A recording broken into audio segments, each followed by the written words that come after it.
Captain's pick.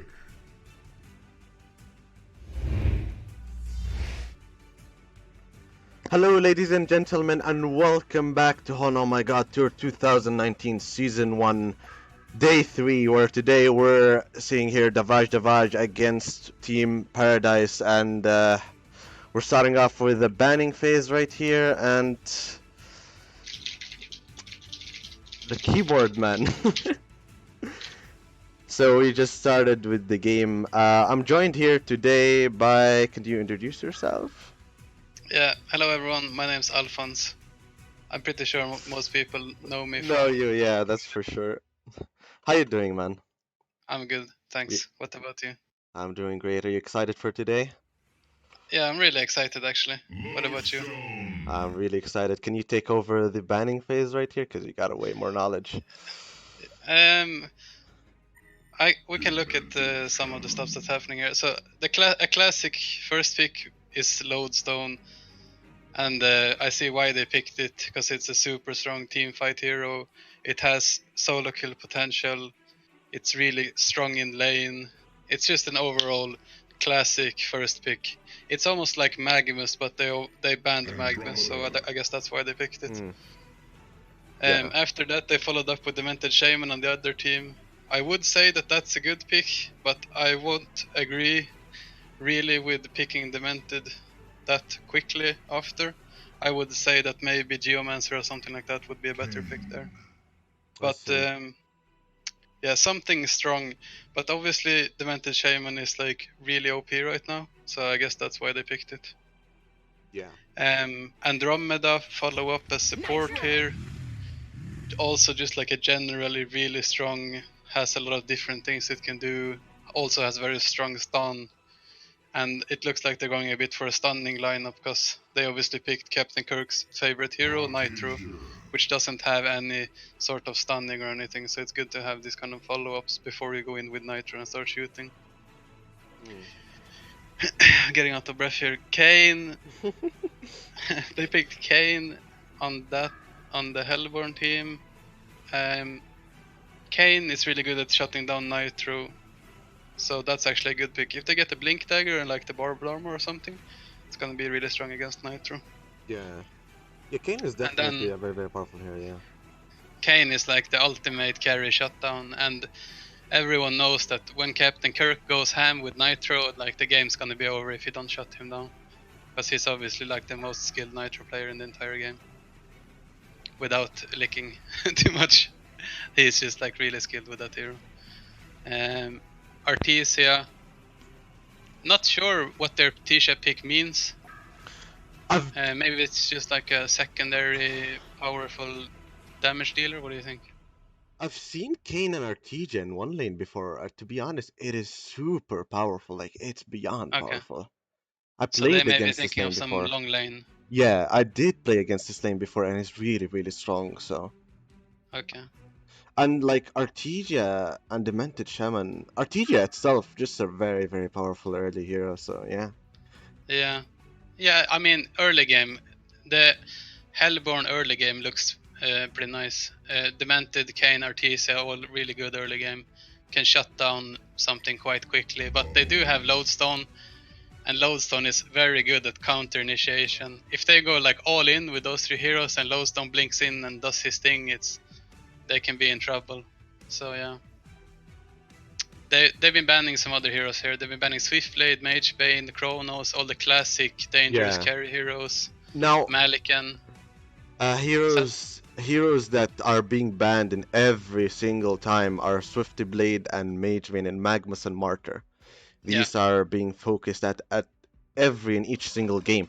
Legionnaire is weird because some game he's being focused at, another game he's not. But when they do pick Legionnaire, Legionnaire ends up being like 700 GPM or something crazy like that. Like last time Legionnaire was picked by Backdoor Protocol, and he was, I think, he was level 8 at minute 5 with like 500 GPM or something like that. I forgot, that was 2 days ago, but he's very, very a powerful hero, true, indeed. In this meta, you should ban Legionnaire just because he is really, really strong. He's way too strong for like tournament games. Just ban him quickly. He shouldn't even be allowed in tournament, to be honest. But yeah, those classic bans, we'll probably see them every game. Swiftblade, Magebane, Chronos, Dark Lady, not really. Apex, yes. Martyr, maybe, yes. Magnus, yes. Like those are always gonna be banned, almost always. But yeah, Legionnaire should be banned. I don't think he should be allowed in tournament. Yeah, I It's mean, just it's too much. I've seen it's him too in much, like but the TMM problem games. is, yeah, the problem is, it's just the buff with the hero last patch is just not so good, not so good. So yeah, the buff wasn't the best thing that they've done in the last patch. He's gonna be changed when? After tomorrow or something like that? New patch? Not really sure. We will see about that. Mm. Anyway, Kinesis picked up. I like Kinesis. I think Kinesis is a good pickup, especially if you have heroes with good stuns on their Q, By like the way, Andromeda and Load. Kinesis can take Nitro Q. What is gonna? Yeah. What? I don't see why you wouldn't. What's gonna happen in here? I mean, you probably start shooting a lot. We'll see how this is gonna be fun, huh? Yeah, if she actually does take Nitro Q, I'm Mm. not sure what's gonna happen, but I wouldn't personally take it. It doesn't seem like a good thing to do. The funniest thing I've seen so far with Kinesis was against Impact. Kinesis would take Impact Link, and they would link each other, and it's Oh the shit, like a most double beautiful link. thing. Yeah. That's pretty sick. Yeah, but it's actually really good against Bubbles, Andromeda, Lodestone, even Icor, but I wouldn't Uh, take that one. mm. But yeah, against those three, Kinesis is really good. Kinesis is especially counterpicked to heroes like Magnus and stuff like that. I would love to see Icor not being the short supporter in this game. Simply Why? because I played Icor a lot, right? And honestly, judging by the hero and how he plays off, the hero doesn't need to support. He really needs to go long lane or another lane like that, but not mid. Simply because Icor is not really a ganker or a farmer.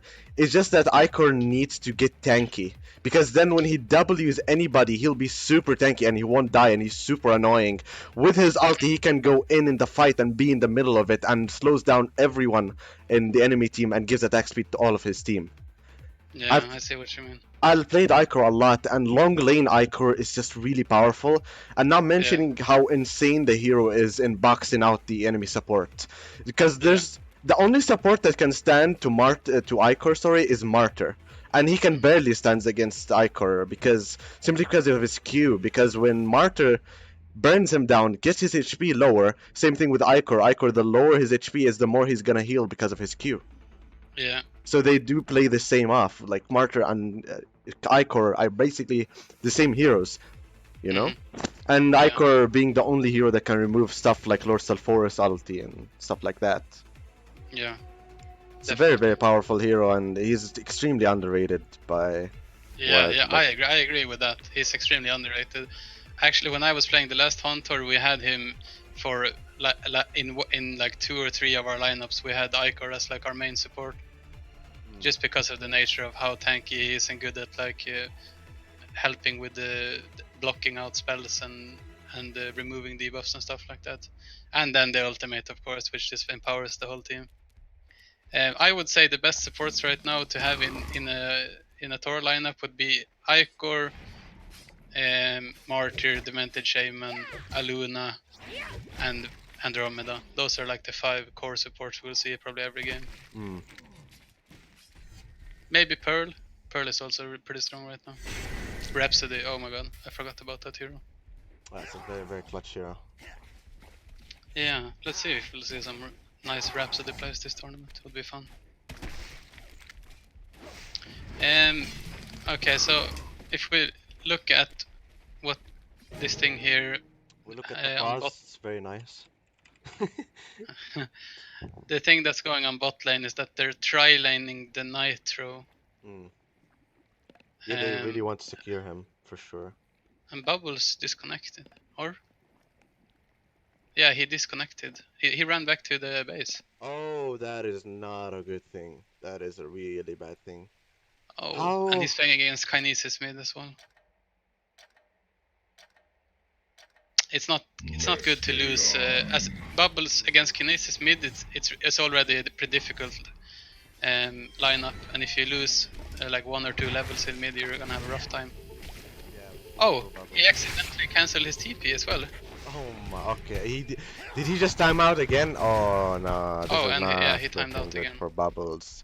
I think this Oh, should be a remake. This is yeah, just not either that fair. or they need to like swap someone to mid like right now. They can't just have a free farming Kinesis in mid. Some initiation going on by Artesia to Andromeda here and Icor to Kane. Nitro coming in. Nitro trying to get a kill off Kane right here. Kane is getting down really quickly. Nitro's not gonna get the Bloodlust right here. He does get that Bloodlust. Bloodlust comes out for Nitro jumping to 380 GPM right here. It's a really good kill for Nitro right now. It's a really good thing. And Bubbles is still AFK in base. Yeah, I don't know what's going on there. Anyway, Nitro doesn't farm really fast, so he's very dependent on these kills, like especially the first flood. But he's gonna be dependent on getting kills on this lane, I would say. If you're playing against the Ravenor, which can cut through, I'm pretty sure he can cut through the Nitro's E, right? Wait, His runaround spell. wait, what are you saying? The Ravenor, he can cut through the runaround. He Of run around is that? Oh, I yeah. Wait a second. No, it's evasion. It is not a. no. Oh It's yeah, an yeah. Okay, it's evasion, not a evasion. physical damage immune. It's an evasion. Okay, so So it works against Ravenor. yeah. Mhm. A Okay. funny thing, by the way, the Savage Mace worked on Void, which is honestly strange by my opinion, but it is what it is. Is it because it's true damage, or what is it now? I don't remember what it is nowadays. No, Savage Mace stun works on voided targets, Okay. but it doesn't damage them, but it stuns them, which for me doesn't make any sense, but it is what it is. And this is just not fair. Bubbles being at level 1, Kinesis being at level 4 with 300 GPM, and this guy being at 70, so Yeah. that I is mean that's a real just, bummer. I yeah, don't that know is what they're just gonna do. not fair at all. What's this? R. Okay. Redley. Yeah, they're go. He They're can't gonna. buy the tome, unfortunately, because it's banned in the tournament rules in general. I don't know why these people are getting so confused about that. Did he buy the tome? No, you cannot buy the tome. Yeah. Okay. Like, even if you tried, you can't buy it. Mhm. Uh, okay, but you can buy that one which gives you extra experience, the Ophelia The star. Ophelia Pact, which makes a lot of sense to be honest, because of Kongor stats and stuff like that. Because think about it, if Ophelia Pact was banned, then Kongor buffs would have been banned as well. Yeah. I mean the demented shaman had that item, but they didn't pick it up on the Legion. Hmm. Only Hellborn picked it up. Initiation going on by Icor and Andromeda on that. Artesia definitely going down. Is it gonna be a kill for Kirk? It is a kill for this Nitro. Are they going on Kane as well? And not really. He's a little bit too tanky for them right now, but they're doing very well at bot lane. Yeah, I mean they have a stun, they have a slow, they have Nitro with his Mauser just hammering on. They're gonna get kills on this lane, no matter what. To be honest, I almost think they should just leave Kane for offlaning, just solo. Yeah, they've done that already. Artesia is not staying in that lane. That's actually a good move, because he's just gonna feed down there.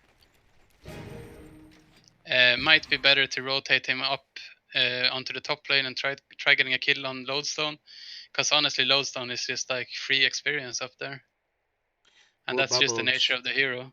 Yeah, and Bubbles is still having a problem with his connection. This is Poor so guy. bad. I don't know. I don't know how that's classified. Like having a bad connection. Can you really remake for that? I mean, it, I I think don't know, both but teams need to agree. yeah, but the thing is, like, you're playing a Kinesis level 5 against a Bubble, so his team just didn't notice that he got a problem, which is weird. I just believe that he timed out probably at Discord or TeamSpeak or whatever they're using to talk, right? And they just didn't realize that he was going back to base. So, Hmm. Yeah. and I don't know about this. honestly, they shouldn't be readying right now. He should seriously take this 10 minutes and fix his internet and Yeah, they have come 10 back. minutes, right? Yeah. 10 minutes exactly. I don't know why it should have Frostburn should have made this unlimited time and pauses and unlimited pauses, but it is what it is, I guess. I mean, it's a tournament. People won't pause just for because griefing or whatever. Yeah. And they could have gave the host like an I think you should have like unpause. half an hour or something per Yeah, team. yeah, and they could have like gave the host of the tournament a unpause button if a team got really salty and they started like just pausing for no reason. You know, the Yeah, I host mean, in this can be situation, handling that. he can't really just go and restart the router or anything. He Mm. just has to kind of wait it out because he only has this. How long is it? 10 minutes or? Yeah, 10 minutes. No, it's really enough to get your router ready. Yeah, but it's a risky move though to restart your router here. I think he's nervous Yeah, because there's some routers are griefers. Yeah, I know what you're saying. I had a lot of experience with that, and sometimes they if you just doesn't restart it, then it connect just back. dies Yeah, forever. exactly. Yeah, so he's gonna struggle, but to be honest, I still think they have a chance in the game. We're just gonna have to hope that they don't get too smashed by this free farming kinesis. Artesia is still level 1 though. Andromeda is also level 1. Not much going on there. I mean, Andromeda coming I in see. with a haste, but then not gonna do anything there. Oh, look at that damage by Kinesis. Yeah, it's level 5 free farm. Some initiation going on by Nitro on Icorn. Kane is definitely going down. Serial killer for Nitro. All of the kills so far are just for Nitro. Hmm. And Kinesis gets bubbles down. It's Yeah, sad to see. that's just gonna keep happening. He's just gonna have to live with it. Yeah.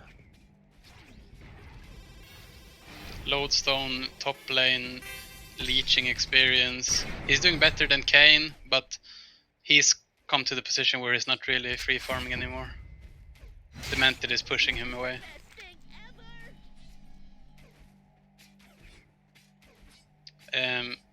Let's look at the GPMs here. 450 GPM on Nitro. Oh my god, 5 minutes in. Yep. I mean, Revenor is still on 370, so he can simply. It's good. Yeah. So Revenor is farming well, but the thing is, this Nitro had a Bloodless and 2 other kills. That's why he Yeah. got that. But eventually they will be on the same GPM. But actually, Nitro farms faster than Revenor, doesn't he? No, I don't think so. If he keeps getting kills, he's gonna have high farm, but I don't think he farms faster than Ravenor. Andromeda going in on Kane right here, gets a stun out, and Nitro and an ultimate warrior right here. Okay, Nitro is getting fed very well, and he's being cared of very, very well by his team. They're clearly taking very good care about this Nitro right now. They really want to secure him. They need to give up that long lane now. There's 3 people down there, like just don't even go there anymore, to be honest. Yeah. They just find something else to do. Like they can be productive in other places. They can farm the jungle. They've been stacking the jungle a lot here, so they could take it together. Kane and Artesia could farm the jungle right now. Honestly, if I was Kane, I would have smoked to a spot at the bottom where you can direct path and bug the trees, but fortunately you can't pick that, so you can see it, so I'll show you maybe after the game. It's a very, very funny spot.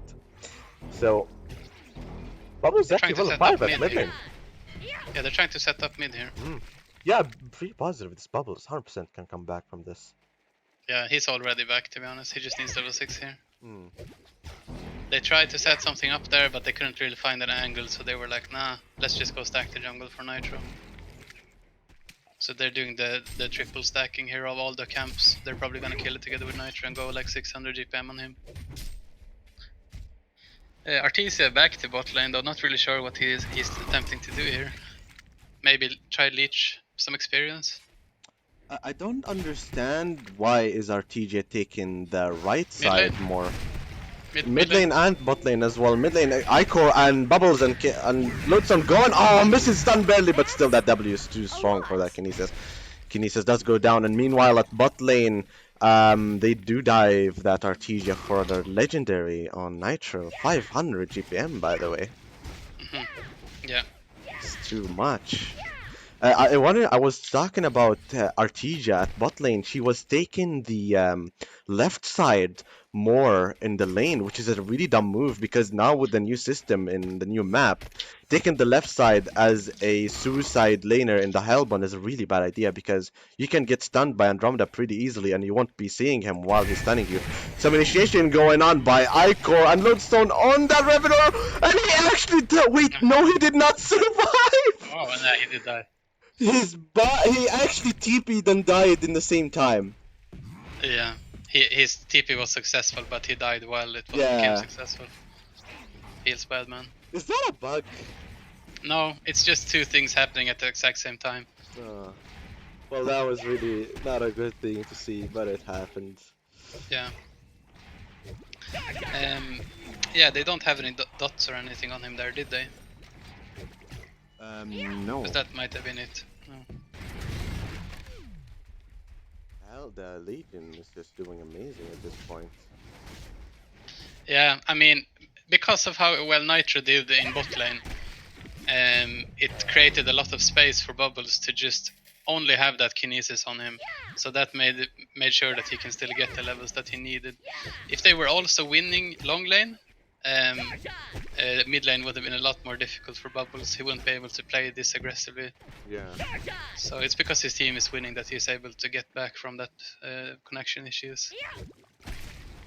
He has like Icor sitting behind him now, so he doesn't really feel. Nitro initiating on Artesia right here. Look at that damage by Nitro. Okay.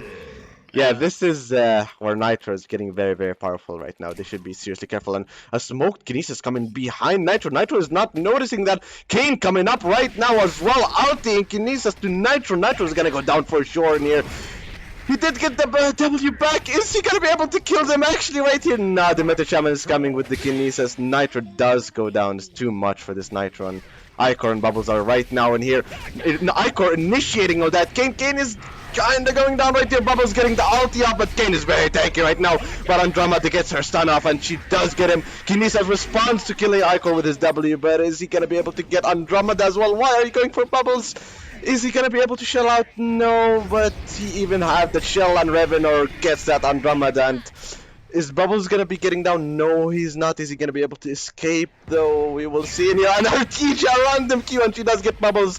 Load coming to respond, but he's not gonna be able to do a whole lot. Nacho is coming by, but unfortunately he knows that he cannot go in there. Intense fight. Yeah, they're keeping the pressure right now, but are they gonna say Lodestone realizes Artesia, but he's really afraid. He knows that they're all there. Kane coming to bot lane as well. If this Kane gets his ulti right now, he's very close for it, so maybe they can come back from this right now. Mm-hmm. Yeah, they are back, I would say. Right now it's just like even between these two teams. Anything can happen right now. Yeah. I would say it's 50-50 at this point. Artesia noticing Andromeda here. Andromeda does respond to that. Artesia half HP. Artesia. Icor jumps in to Artesia right here. Very nice jump, by the way. Well played by Icor. I don't know if you saw that, but the way Icor W'd Andromeda and jumped to Artesia after the cooldown was done, really that was nice. Very well played by Icor there. Yeah, it was a nice play there. And they just trust the Nitro will be shooting away, so even if that would seem like it wouldn't be a kill, they just trust him. Initiation going on by Revenor to Lodestone. Lodestone doesn't get his ulti up. He's out of armor right now. He's gonna melt down. Kane coming in with the ulti. Kinesis barely surviving. Kaikor coming in responding, and he W's Bubbles, and he survives a little bit barely right here. This Icor trying to block Revenor here, but that does not work. But he does save that bubble, so it does pay off. Well played by Icor there.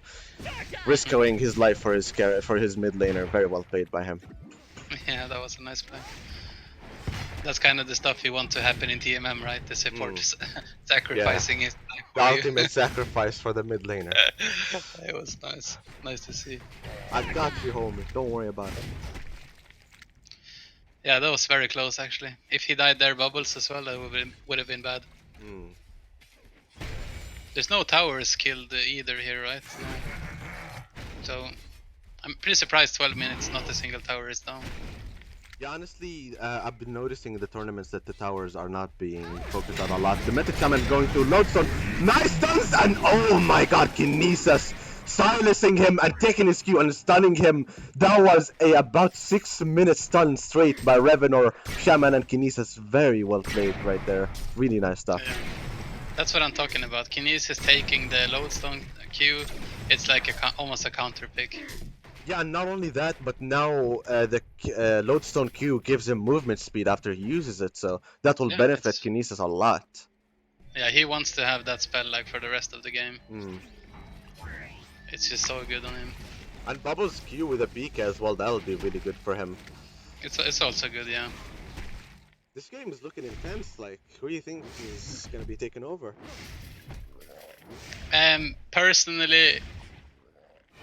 Personally, I do acknowledge Legion team for being very experienced players, whereas Hellborn, I don't know really who they are.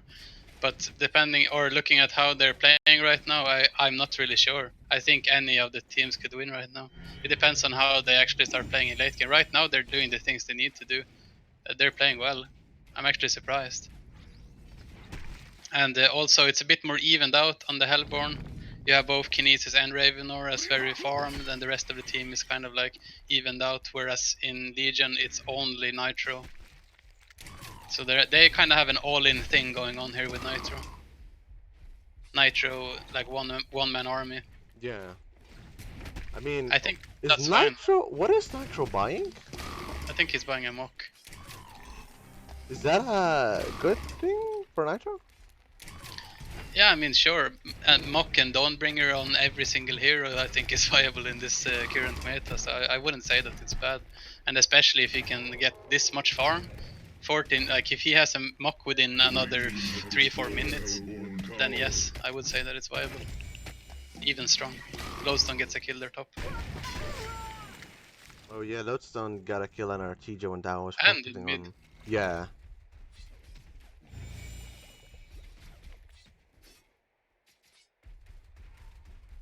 They are invading their jungle here. Nitro is responding with a lot of damage on them, and Revenor misses a stun, unfortunately. Lisa's jumping away. There's still a triple stack, so... It's Bubble, nice ulti by Bubbles going in on Kinesis and Kane right here. Ico responds with a W right here. Kinesis definitely going down. Is Andromeda gonna go down? Oh my god, barely gets down! Wait a second! No, I think he's surviving here. Shaman is going down as well, and Andromeda in the same time. Nitro coming up to Kane right here with Artesia. Bubbles is behind them. They really cannot escape from this one. Silence Artesia, and that's definitely she's going down. Genocide for the Legion team. What is happening? What's going on? Why did they do that? I don't know. Why did they just disperse? They had a solid thing going on there where they were taking stuff from their jungle, and they could have just teamfighted. One guy goes back, Ravenor goes out, he goes in again, two other people are backing out, Artesia demented, and then they came back into the fight. I mean, as a team, they need to be a bit more decisive if they want to win. Yeah. You can't have team fights going on like that where the team is splitting up. So one guy needs to be calling and saying like, let's go now, everyone. Yeah. That's why they lost that fight. Yeah, that was very strange, to be honest. I don't know. That was too much splitting up, and like they need to be more decisive. You need to you need to commit if you're gonna team fight.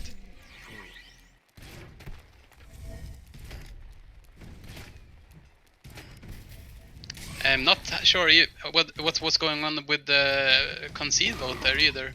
Was that like a... Oh really? Oh, I didn't even realize that. Yeah, I'm not sure about that. And I think they were playing well up until that fight there, so I don't see why they would concede. Maybe it's just one player that is a little bit pissed off there because they didn't listen to him or something. Some initiation going on by Bubbles. Arco on Kinesis here. Kinesis is melting down very quickly. And oh my god, Bubbles left him and he actually survived. Was that a timeout or did he actually just leave him? Yeah. And Bubbles should be... Yeah, Bubbles is definitely going down here. 100%. Yeah, he's definitely dead. Like, King going in and Icon is definitely going down right here. What is going on? Some misplays by both of the teams. This is not looking good. Yeah, I mean, don't concede this game. You can win. That's what I'm saying to Hellborn. Just play as a team. You win this game. You have a strong lineup. Just keep playing. Like, you see how they have the very strong counter initiation there with Kinesis and Raven already. Kane can lock down anyone as well for like how many seconds? 3-4 seconds. How long is his ulti nowadays? 5.5. Oh, no, it's 3.5 right now, but it will be 5.5. That's a long time. 5.5 seconds. That's a team killing a 6-slotted carry easily. Yeah. They need to find. Andromeda is gonna have to sit behind and be ready to swap out whoever Kane is going for. Oh my god! Nitro's showing off his skills right now. That was insane. That was some next level sniping stuff. Like, you thought Aluna was something, but damn, like, he definitely knows how to play that hero for sure, man. And Artesia going down. There, yeah, Artesia going down by Bubbles and Lodestone at mid lane as well. Lodestone with a PK as well, so. And he's buying a Barbit right now. Some initiation going on by Andromeda and Icor on that, what was it, Shaman, right? Yeah. Yeah, yeah, this is what I was talking about earlier. You can't let Nitro pick this hero. I mean, I've known Captain Kirk for a long time, and that hero, just don't give it to him. If you give Captain Kirk Nitro, you're basically setting up a 40% extra chance to lose. That hero is just so good on him.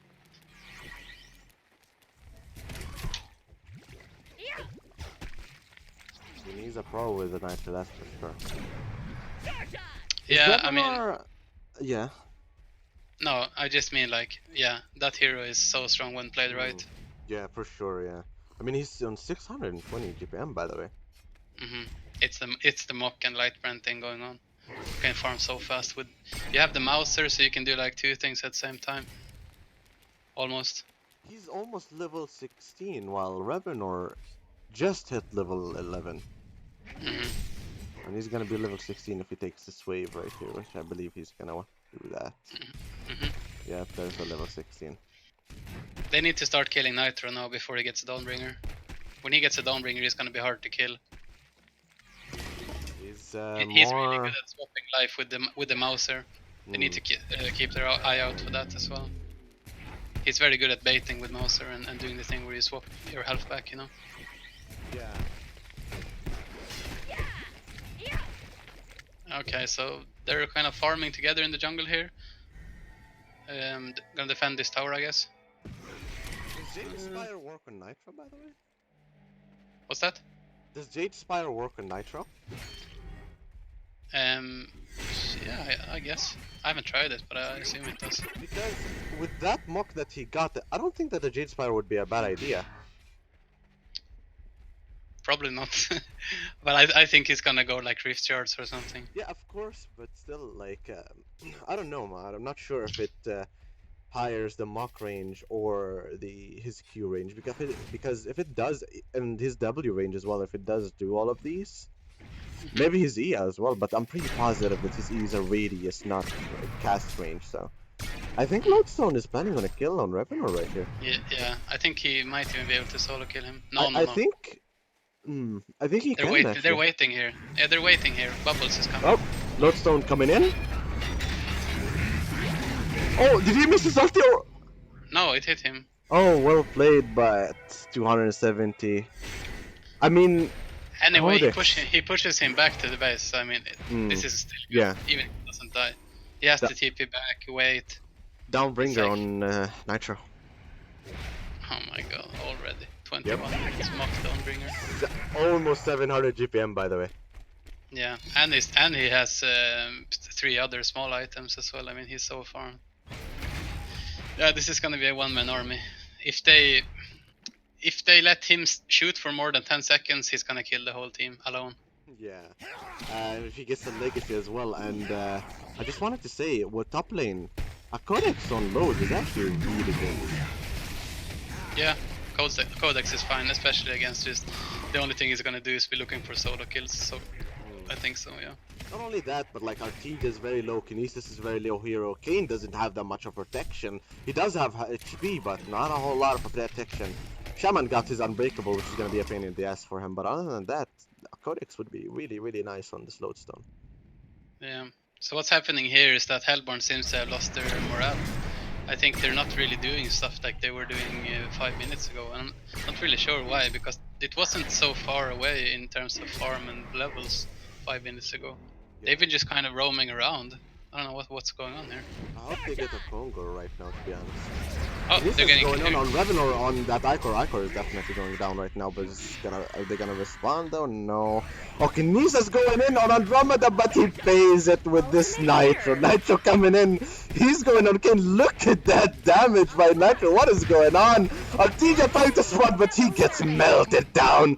Nitro still going on the method Shaman. He gets stunned by Revenor. Is Revenor gonna be responding though? No, he's not. Hat-trick Shaman getting down.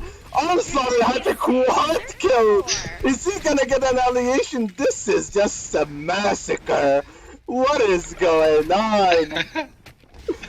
Oh my god, give annihilation. Go give him the annihilation, man. What are you doing? He's trying to get the annihilation so badly right now. But he's missing a lot of attacks, so... What is this? What is this hero, man? I don't know.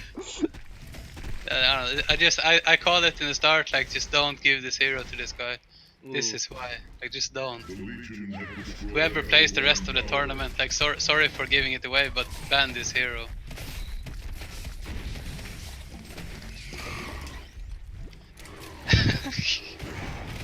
I mean, isn't it that the hero fault? Or is This is the heroes. This is the hero on that player's fault. Like, just never give this hero to that player. I just not gonna say anymore. I've seen this happen before in tournaments and in TMM. Just don't give that hero. I feel like they're very, very happy that they didn't ban Nitro the first time, so... they're like, okay boys, this is an easy win. A swapping Andromeda to the Revenor. Revenor is just beyond melting, like... And he brought back, I'm not sure if that's the thing that you want to do, to be honest, but... They just want to do a last stand here, probably. Yeah. It's a bit quick to buy back like that. Maybe it's a rage buyback, I can't really tell. Yeah. I would think that it's a rage buyback. When you have a Nitro in your pool at 20 minutes shooting at you, it's probably a rage buyback. Nitro destroying that Artesia. Oh my god, Nitro going in, he's being very greedy right here. But a Shrunken and Nitro with the W misses, nothing can hit him! It's just a miss and not a single spell can hit him, and he taunts himself on all of them. Champion of New DD, well played for Team Davaj. Davaj 1-0 goes for Team Davaj. GG, well played. And what is this? What is this? Like, I don't know, man. What is this? What is going on? This hero is... Oh man, I did not expect that. I did not expect that. It's ridiculous. Just whatever you do, just ban that hero and play a new game. Go take a breath, go outside, smoke your cigarette or whatever, take a snaps, and then just relax and ban the hero in the next game, and then try again. That's the only thing I can say. Like, don't get too mentally stressed out from that. That's just Nitro doing his thing. That hero is unstoppable. You actually have to counter it. Like, you actually need to hard counter Nitro whenever that hero is picked. I see. It has the potential to do that, and especially if you get that much farm in the start, like Mock and Dawnbringer 20 minutes. Like, come on. That was, I don't know, like, like, the hero definitely showed his power there. That's for sure. Yeah. Super powerful. To analyze this a little bit, I think that Kinesis should have taken more responsibility for killing Nitro. He should have hunted him more. He should have been buying smokes and sitting bot waiting for kills. If I would have played Kinesis, or if I would seen someone else play Kinesis that knows how to play mid lane, and they have seen a hero like Nitro getting like 8 kills early, that person should know that his responsibility is to make sure that every single possibility of killing Nitro needs to be like, he needs to make sure that he's killing him. And I don't really think he did that. He didn't address the Nitro in that game. And that's why he kind of went out of. It wouldn't be the same for any carry, to be honest, but especially like Captain Kirk Nitro. I don't know, man. Too much. Also, the thing that happened bot lane there with the team fight, it really ruined the what do you call it, team spirit. Yeah, They kind of dispersed there, and Yeah. one guy was concede voting, and I don't know what was going on. But That's for sure. Yeah. if they're gonna win the next game, they need to get their stuff together, refocus, ban Nitro. Yeah, you know, just the standard stuff. Is my tips.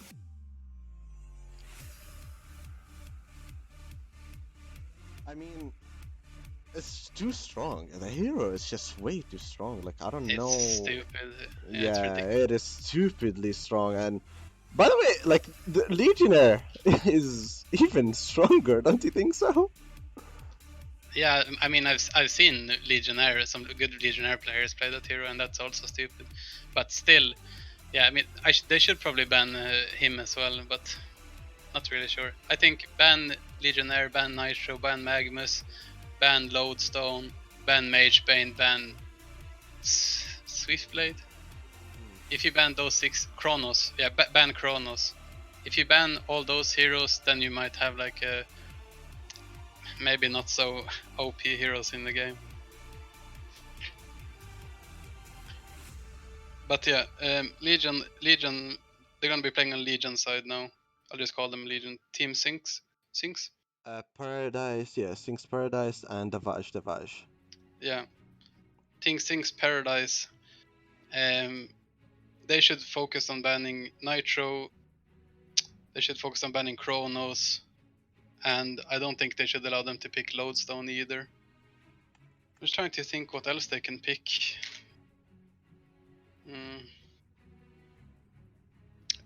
It's so hard. Banning or drafting is really hard because you want to get rid of, like, if you're not gonna pick Magnus, you need to get rid of that. You don't really want them to pick Bubbles either. It's just so many heroes you don't want them to pick. It's kind of hard to choose now. Let's just look what happens, see what happens.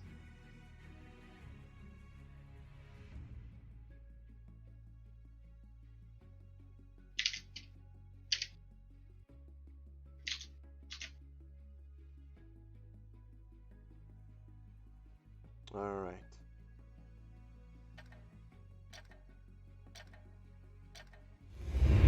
Captain Pick. Starting off in round number 2. Take it from here, buddy.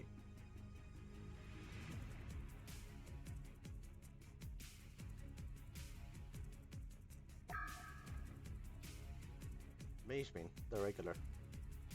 Why is Magebane being focused so much? Magebane is being banned because they don't want to play against a hero that is just blinking around that they can't catch. It's a very hard hero to play against in tournaments, especially if they play it well. So I understand, but there is the Nitro ban at least. They learned from their mistakes. Magnus being banned. Let's see here. Yeah, so they are gonna be first pick now. That's why they ban Magnus, because they know they might not get it. Monarch. Wow. That's a really risky first pick. I don't know about that. So they just give away every other hero here? Okay. What do you think about that? Monarch first pick. Is it that good that you can first pick I it? mean, honestly, judging by the games I've seen in the tournament so far, Monarch is a very, very good hero. I know, but you have alternatives. You have Martyr, you have Icor, you have Rhapsody, for sure, yeah. Empath, even Pearl. Yeah. You can get so many good alternatives. Exactly, you're right with that. But maybe they just have a plan with that hero. Let's see how it goes. Maybe they get a Swifty Blade. I mean, we've never seen a Swifty Blade so far. He's being banned every single time, so I don't know. They can pick him here, right? Yeah, Swifty Blade. They can just choose him here. Yeah, right now if they want, we will see. But it's not good. Risky to pick him so Exactly, yeah, it's true. But the thing is, they're the first pick. So right now, if they pick Swifty And Blade, the Hellbound team would have three heroes to respond with. But if the Hellbound team was the first pick, then the Hellbound would have had only two picks to respond with. hmm So it's not a really good idea to even pick him as a third pick. So yeah, Voodoo Jester. Okay. Um, the only thing I was thinking, I'm not sure about that Voodoo pick. What's that? That like, we'll see. I don't understand this draft at all right now. There are so many heroes here that's being thrown away. Demented Shaman. What happened to the Kraken? Is people not playing Kraken nowadays? I don't know. I mean, I don't know. Maybe I'm really bad at Kraken, but I've never seen Kraken as a powerful hero. Really?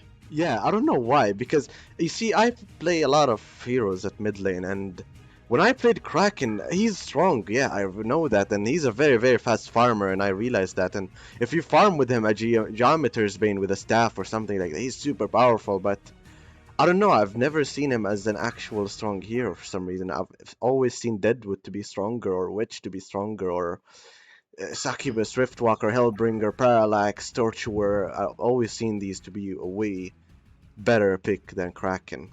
I don't know. Okay. Okay. Maybe I'm just really bad with What's him. yeah, maybe. Most likely. So, I'm also Sandra. thinking. I'm Yeah. also thinking here. Keeper of the Forest. Is that also a hero that people started neglecting? Like that one is so Yeah. strong.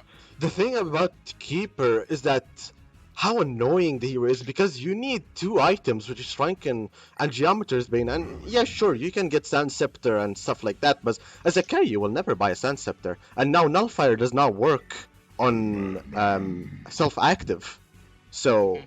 you must buy a Shrunken and a Geometer's Bane to be able to counter Keeper. And a Rally Yeah, pick, it's by the way. annoying. I hate Rally. Rally. I hate Rally. Disgusting hero. Rally is good. It's also good with this lineup actually. It's good to follow up on Pandemonium and Demented Shaman, Monarch Mm. even. They have good catch, very good team fight potential. They have. I'm not sure about the three melee core heroes, but they do have a lot of catch here. I would say that they can easily jump on the Madman and kill him. Oh, and there is the A Legionnaire. Legionnaire pick. There you go. Madman, Gauntlet, Legionnaire, Moraxus, Voodoo Jester. I don't know. This is Okay, a so very. this is gonna be a fiesta because Yeah. they have three core melee on Legion and four core melee on Hellborn. It's gonna be just a bunch of stuff going on. The Yep. thing on top of all this is you're gonna have a Legionnaire taunting all of the three in the Legion. Yep. It's just gonna be a bloodbath. I think because of what they did here with the picks, they need to remember that it's a Legionnaire free farming in the enemy forest. If he gets a Blink Dagger early and they go into team fights running three melee heroes, he's gonna taunt all three of them. Yeah. They have defensive stuff like Monarch W's and the Unbreakable on the Demented Shaman, but it's not gonna be enough to save. I don't think so, at least. If Legionnaire jumps in and taunts all three, Moraxis on top of that, you have Madman jumping in, doing his thing, doing the barrel roll and sneaking around, Oh, cleaning up. barrel roll. Yeah. Now, Madman is such a strong hero, to be honest, and Yeah, this is the first time I believe that we see him. Yeah, this is the first time we see him in the tournament. So he was picked a lot last tournament. yeah, The games when we played against Team Bear, they tried to pick it every single game. It's like it's that a hero very has so very many powerful hero. possibilities. You can Yeah, offlane with it, you can farm with for it, you can go sure. mid with it, you can roam with it. Oh, they're kind of fighting No, nothing is here. gonna Want to do happen anything? here. Yeah, they don't have They, like a real stun except for rally. yeah, but they can't fight. They sent Moraxis offlane and mid the gauntlet. They can't challenge this. I mean, right They know that here, they're a five. Moraxis. There's a man. I need to show you the spot after the game. It's a very very very disgusting spot that you just cannot get into. Where is And it? at the bot lane near the trees.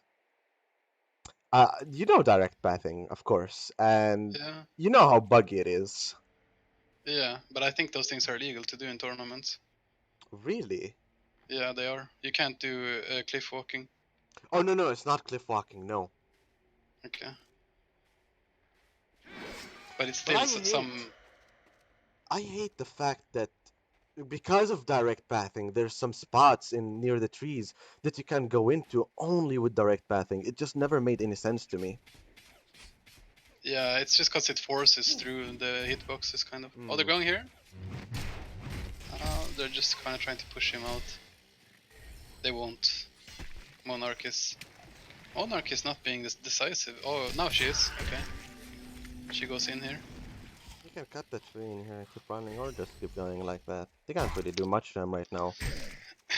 Okay, back earlier as I was saying, Madman is one of the best heroes, one of the best short lane heroes, or just farmers in the game because of its mobility in your picking. You can put Yeah, him in any lane. yeah, He's good mid game. He's good yeah, mid definitely, game, definitely, yeah. late game. He's good in all phases.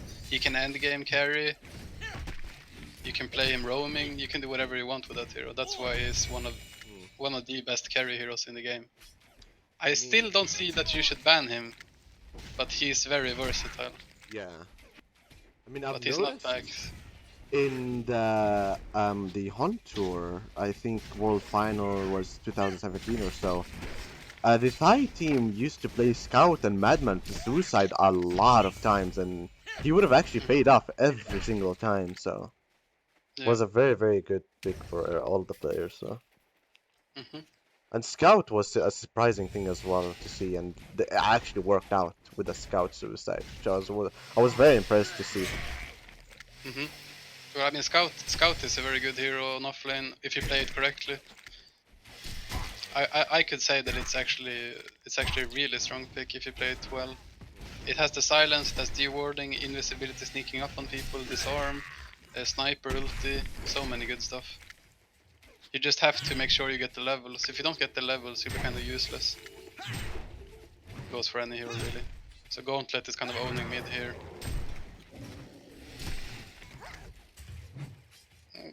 They found Legionnaire here. Gonna be able to kill him though. I mean, Panda really needs to reach. Panda flicking the Voodoo Jester here, but won't be able to do a whole lot. Madman slowing them down. I don't think that they'll be able to get a kill on Shaman here. No, they're not. No. Still too early for that. They need a little bit more mana and level. Oh, he's stealing the jungle. Moraxis is stealing the jungle creeps. Yeah, yeah, I was just looking at that right now. I mean, with Morax's E, pretty positive, or it's his W, sorry. I'm pretty positive he can do a whole lot of things at bot lane. Yeah, I mean he can block the Monarch thing, Yep. Monarch silence. And the So, jump of that. oh, he used it early here. He might die for this. I think so, yeah. A nice Q Yeah. by Monarchy. Yeah, he's definitely No, going down. Oh, no, he's going down. They wanted the kill for Dampier, but that did not work out. I'm not sure what he did there, but I'm gonna say that he did a misplay there. You know, if you know that the Monarch is there and you know that you can block it, Dampier jumps you and you press W. It's like a desperate move to try and survive, and yeah, that was not that very well played.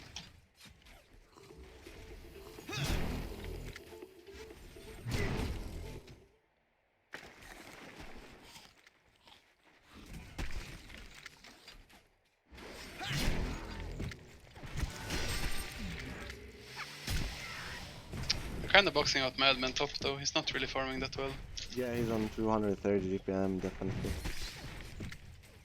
I mean that's a pseudo try lane. They do let Legionnaire free farm, which is nice, but Madman is not getting that good farm. Level 7 Legionnaire, by the way.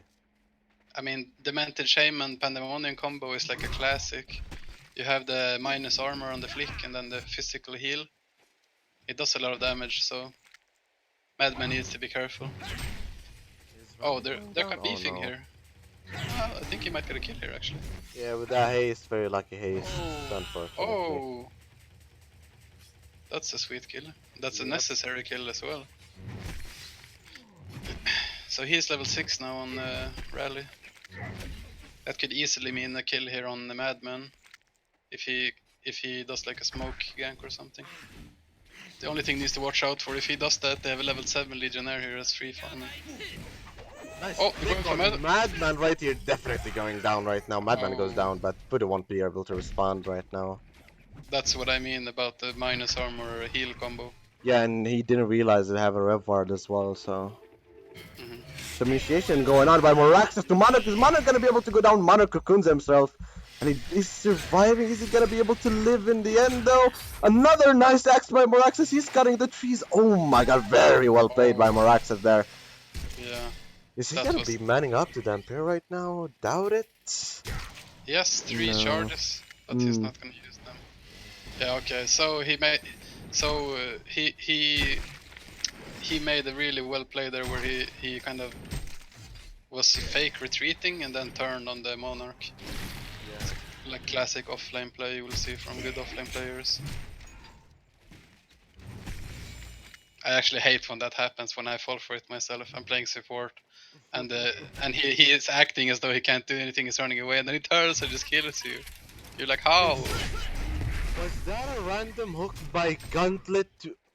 Did you see what just happened at mid lane? No, I missed it. I was looking, but I think that Gauntlet timed that ward at top lane and he hooked him blindly. Like, that was... but he didn't kill him though. If he actually killed him, that would have been the best thing ever. Yeah. Killing Rally is... I don't think it's gonna be possible alone for Gauntlet. Okay, so what I want to see here now is Rally buying a smoke and running top. But he's not doing that.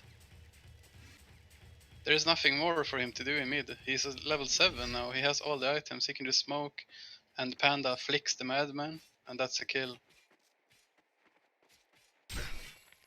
There needs to be more rotations. They can't just do this against a free farming Legionnaire level 10. Like, come on, now you need to do something. Yeah. Look at the difference in experience. It's only 7 minutes. Like, in 15 minutes, that bar is gonna be completely red. They need to start feeling the pressure here. Gauntlet coming with a smoke, the Monarch, by the way. He does see her right here. Is he gonna be going for Dampier though? That Monarch are definitely going down versus Rush. Is Dampier gonna be responding? No, of course he's not gonna be doing that. Yeah. Nice hook trial, but it misses unfortunately. Some initiation going on by Panda, the better shaman on Madman. Madman dodges the cannon by Panda with his W. Very well played by Madman right there. Panda's trying to get the kill off on Madman. He's barely surviving. Look at that HP. And meanwhile, some initiation going on to Dampier by Gauntlet, and nice hook by Gauntlet. Damn. This Gauntlet knows how to hook. That's guaranteed. He's a really good Gauntlet. That hook was completely essential for the outcome of that entire fight. Yep, that is for sure. But still, I think Rally still he is not playing like he should be playing in mid lane right now. He needs to address this Madman. Running bot to assist your carry is not a good thing.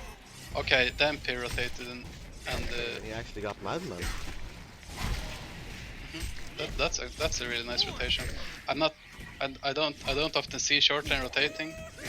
Oh, coming in with a stun, and Panda, big stun on Moraxis. Nice stun by Moraxis, getting Panda and Dampier at the same time. Dampier goes down, but they respond with a Voodoo Jester going down as well, as Moraxis is going to be able to get Dampier right here. Is Dampier cursed? He is cursed. If you damage him a little bit more in here, but no, he does have the Unbreakable. Moraxis realizes that he's going on Demented Shaman. Dampier can't do anything about that really, and he does have 10 power supplies right here, and Madman is coming in to respond to that Demented Shaman. Demented Shaman is definitely going down, but Dampier is not responding on that for sure. Panda coming in, but he can't really do much in here, and Gauntlet coming into Dampier, but nice dodge by Dampier there. Is Gauntlet... He's fine. Yeah. Nice CP by Gauntlet there. Yeah, those new sneak spots, they're so easy to juke around with. Yep. Those new sneak spots are actually really dangerous for offlane on Legion side. I really don't. Speaking of Legionnaire, Rally's looking for Legionnaire here, and he does spot him. He's gonna be able to kill him. Oh my god, he misses his stun, and oh, what a sad thing to see. Oh, That is not a good thing to be happening right now for oh. them. And Okay, Gauntlet ends up killing Demeted Shaman's mid lane. Not looking good for Team Davage. it's Sorry, really bad. Paradise. Yeah, it's really now they're in a really stressful spot.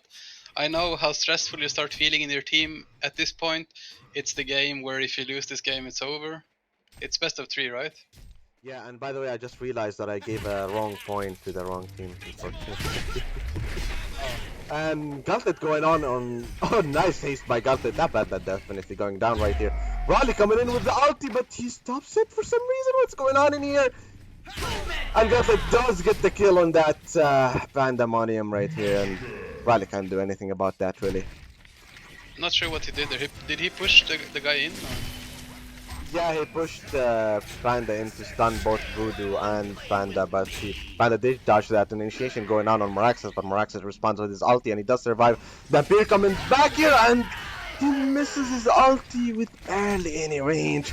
Gauntlet coming to respond right here at bot lane. Vampire is definitely going down, but Cocoon from Monarch, but he's still going down. Is Monarch going to be able to respond with a kill? No, she's not. Even with another hit, that Gauntlet would have survived anyways. He's turning. He's turning. He is definitely turning on that. Voodoo's gonna stun him here. Are they gonna be spotting him? Yes, they did just spot him. And Oh, he's down! oh my god, the cream smidgen getting Gauntlet, and Gauntlet is very. Where are you? I think. Ah man, HoN Shadow was is not sneaky. working. That was sneaky. He was in the bush Yeah, there. yeah, but he did go in there, but the HoN Shadow was delayed, and he did not see him. Really, really sad thing to see. I mean, honestly, I did notice a lot of problems with Shadow in HoN lately, to be honest. It's definitely a thing that is I don't know. noticeable. I think that's just a classic spot where you can't see because unless he attacks you, which he didn't do, you can't see him. So he didn't right click him until he had mana for the Q, and then he used the Q. That's why he couldn't see him. I don't think there was any bug there. I think he was just being smart with not pressing the right click. Because as soon as you right click someone there, they will see you in that spot. Oh, they're getting another killer on the gauntlet. Huh. So he died twice in a row now. And, oh my god, the camera lock is His so annoying. his GPM went down significantly the last 2 minutes. They have the 650 GPM Legionnaire though. That's just ridiculous.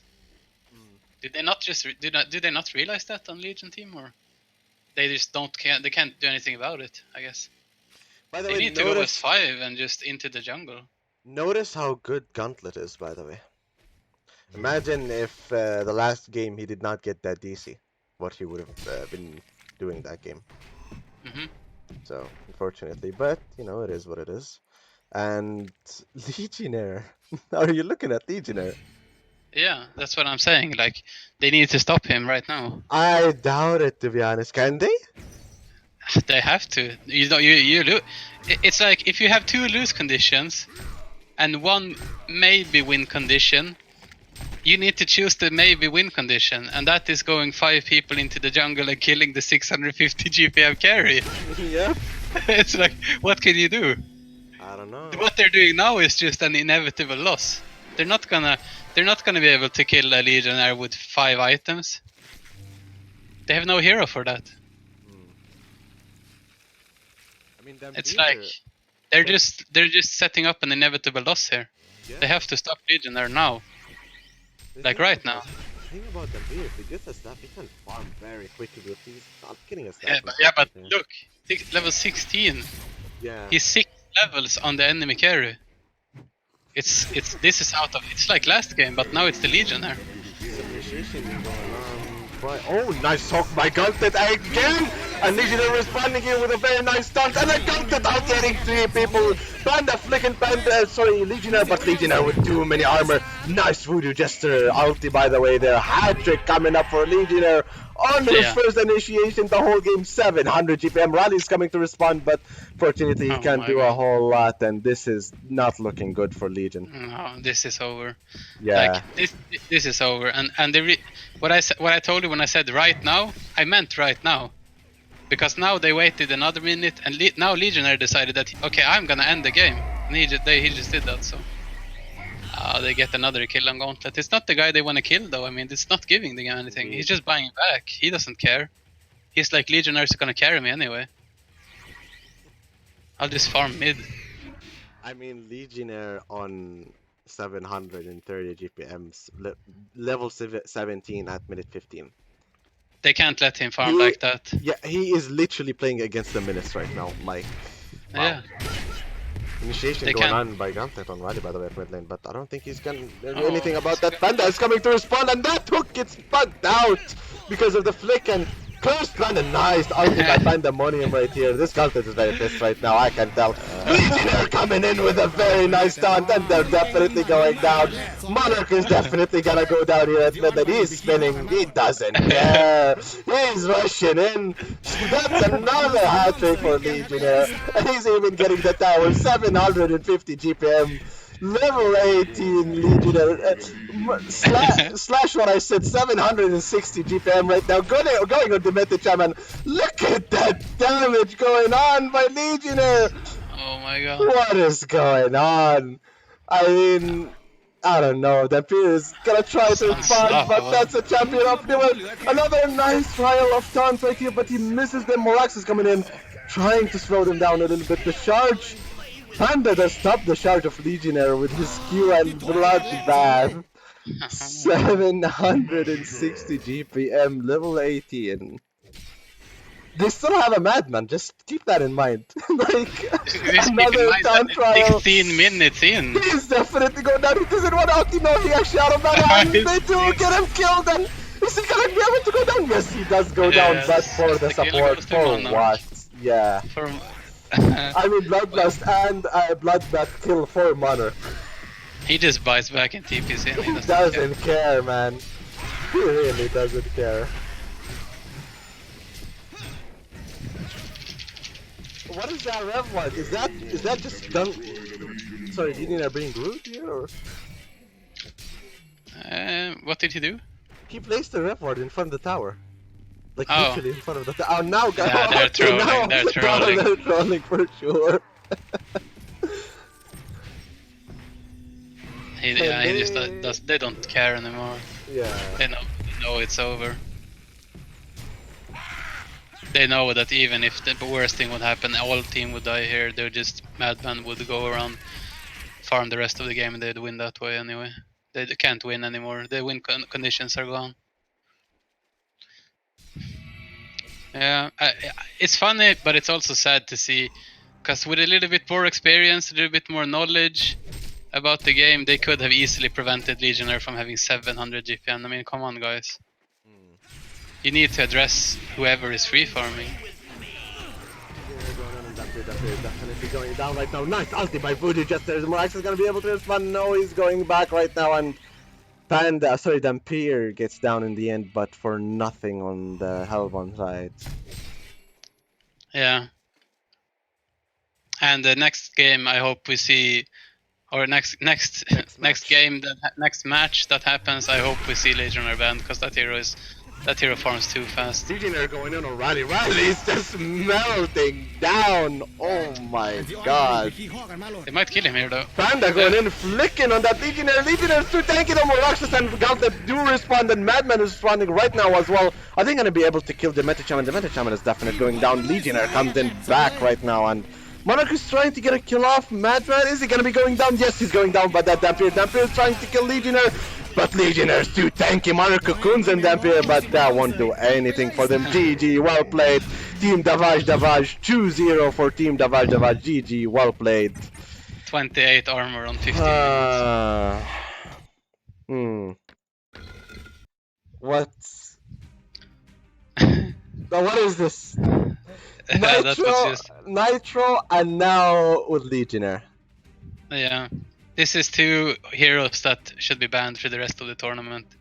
It's not. I'm not saying that it's only the hero. Obviously, the good players behind the heroes. Yeah. But those heroes are also, it was like last tournament where Kronos was getting abused. Like even players like Team Beer, they were abusing heroes like Kronos, and it's like some heroes and the best heroes. It's a tournament. You want to win. You're gonna pick the best heroes. That's just how it works. In TMM, it can be considered a bit BM to only pick one good hero every game. But in tournament, not everything goes, right? You want to win. Yeah. So yeah, pick Legionnaire, pick Nitro, pick these heroes that you know that you're going to win with. So next team that plays against these guys, they need to do some research. They need to look at how they can prevent the enemy team from going ham. And yeah, I would say ban Legionnaire, ban Nitro, ban Chronos. That's how you might win against that team. Otherwise, this is gonna happen every game. It's like the fact that they left Legionnaire though. That's the one that is strange, you know? Like because he even played in the what was it? Well, yeah, with Backdoor Protocol, he was playing with Legionnaire and absolutely destroyed the whole game. Came out and Yeah. they couldn't respond. That's the thing about it. You cannot respond when a hero comes out with that Yeah. much GPM and error, all of that. You just can't do anything about it. Mm-hmm. So I'm gonna say one thing though. Legionnaire, even how strong he is right now, I still don't see him as a viable pick if you're playing against extremely knowledgeable players. Because if they know what you're doing with Legionnaire, they know that you're gonna try to buy a Whispering Helm and stack for yourself in the forest. They're gonna try lane, off lane. They're gonna shut you down. You're not gonna be able to farm. It's good. It's good if you kind of underestimate your heroes and you think that maybe I'm just gonna stomp with Legionnaire, like whatever. But if you're up against a really good team, I don't think that you would pick Legionnaire like this and do the thing that they're doing, like Whispering Helm Woods, stacking for yourself. It's like you're assuming that you can do whatever you want. Do you see what I mean? yeah, for sure. It's too greedy. It's too greedy. You wouldn't get away with it. Yeah. Unfortunately, they did get away with it now. I'm not sure it's because they stomped them so hard in the first game that they gain confidence to do whatever they want next game. But yeah, so in the future, if they play against good teams, I'm not going to say this team wasn't good, but if they were playing against experienced players that know how to stop a Legionnaire, they can't pick like this. So I'm excited to see what they pick next time. Yeah, for sure. I hope they don't pick Nitro Legionnaire every game.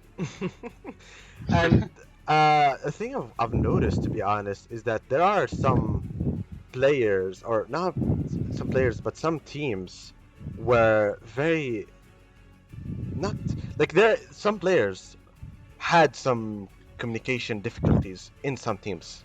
That's the thing that me and Ramati noticed 100%. Many teams have that. So yeah, like the teams really gotta fix that, like the concede vote middle way and stuff like that. Like that thing, yeah. Yeah, these things exactly. When one guy in the team is like, okay, I don't want to play this anymore, that will ruin the whole team. Yeah, the It will morale make it a goes nightmare. morale goes from 10 to 0 in 1 second if someone presses that thing. I hate when people press the concede button. And in a tournament, I mean, it's not just considered taboo, it's like sacrilege. Like, you can't press that button. If you press that button, you're kicked from the team. That's my see on the thing. You never concede in tournament until you're completely agreeing in the team that the game is over. Yeah. I'm not gonna say anything. He might have misclicked. He might have done a pause or something. Yeah, but anyway, sure. It didn't feel like it because it was straight after the thing. Straight after the bad fight, where they dispersed, and I assume that they had bad communication there because of the thing where they were splitting up. They were splitting up in the team fight, and it was really hard to see what was happening. People were going left and right, and then the concede vote. Yeah, so I do agree. People have problems with communication in teams. That needs to be addressed if you want to win the tournament, obviously. Yeah, Nitro though. What do you like? Is this just? Was he greedy? Like, is just a greedy pick, or is just a very? No. He's an insane Nitro. That just cannot be denied. That's just giving Nitro to that player. Just don't do it. I said it a million times. I said it last tournament. I even played against them last tournament, and like, just don't give Nitro to him. It's not even greedy. Like, you can build items like that on Nitro because of the nature of the player or nature of the hero. You can buy only damage. That's what the hero does. Indeed, yeah. So just If you have the right team to back it up, you can buy any items on that hero. Yeah.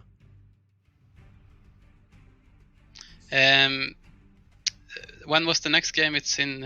Is that in So, 2 hours? Next game is gonna be exactly in 1 hour and 40 minutes. We'll be right back to you guys at that specific time. For now, we're gonna be showing some highlights and stuff. Do you want to go through some games if you want? We can do that if you want. Sure. All right. So, do you want to go get through game one right now? Let's Yeah. let's see here. Wait a sec. Can you wait a second?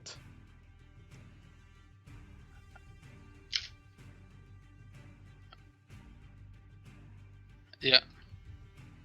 Yeah, that's fine. Yeah, we can analyze some stuff. Alright.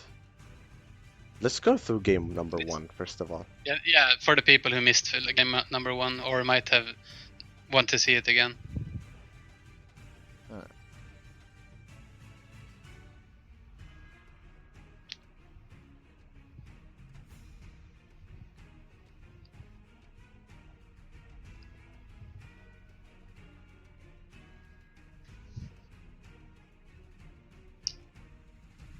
So this game they were having they were getting a lot of farm on Nitro. They were tri-laning their Nitro, and the Hellborn team were playing dual lane off lane against the tri-lane. What do you think about that in general? Like dual laning against the tri-lane? Aren't you supposed to tri-lane against the tri-lane? Yeah, but in the same time, like right here, when it was Artesia and Kane, I don't get why Artesia didn't just go to the jungle and triple stack all of it. Because Artesia and Kane can take a triple stack in jungle together. They could have literally lain jungle. Like legit. So yeah, as soon as you lose, you can just go to jungle. exactly. If you lose, which you will do if you play 2 against 3. Like this is just the point. Like if you see a tri lane, just rotate. Like you can't just let 2 of your players go off lane and lose. You have to address the situation. I don't think they did that. Like if you play 2 players against 3 in a lane, you're gonna lose. Okay, so let's go through this. I don't think this was a big deal really here. I mean, they didn't have a ward. This is a ward for the Legion, right? They don't see anything else here, and there's another ward, but they do see Kane and Andromeda right here. Is this where the first blood happens, or?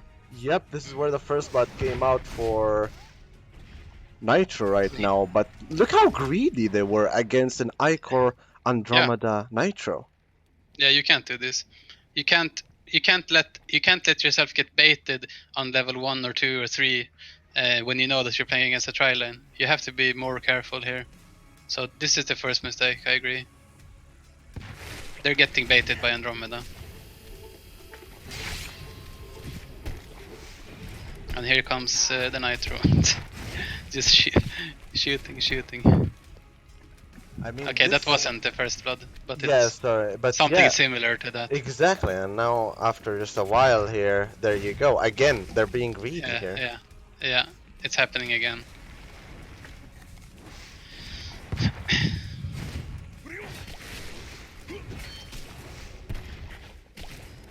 Especially against a Nitro, like why are you doing this against a Nitro? Like look at this Nitro!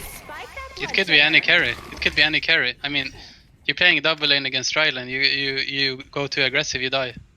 So yeah, not sure about that play. I don't mean to sound harsh or anything, but like I'm gonna give my honest analysis here. And if you play tri-lane against 2 lane, you need to be careful. You're gonna die. And the poor bubbles in here, man. It's just like that's sad. It amazed me how he with the Gauntlet game he played extremely well. That's what's like if he played here at this game, I think they would have even won even more than they're winning right now. Like they would have absolutely destroyed it. He was out of the game the first 10 minutes. So yeah, it was essentially a 4 versus 5 game. This.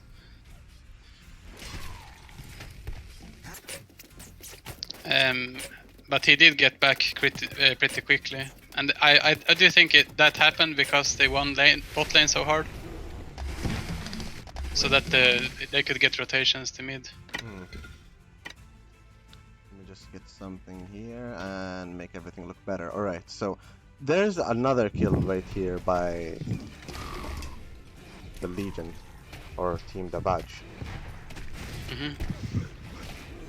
Again, RT just super greedy. Look at Ico jumping there, like, why? It's such a big mistake that they've done that they're playing so greedy. And Andromeda, actually, she does have her Q here, so if she kept going to Kane right now, right here, they would have actually killed them as well. Probably, yeah.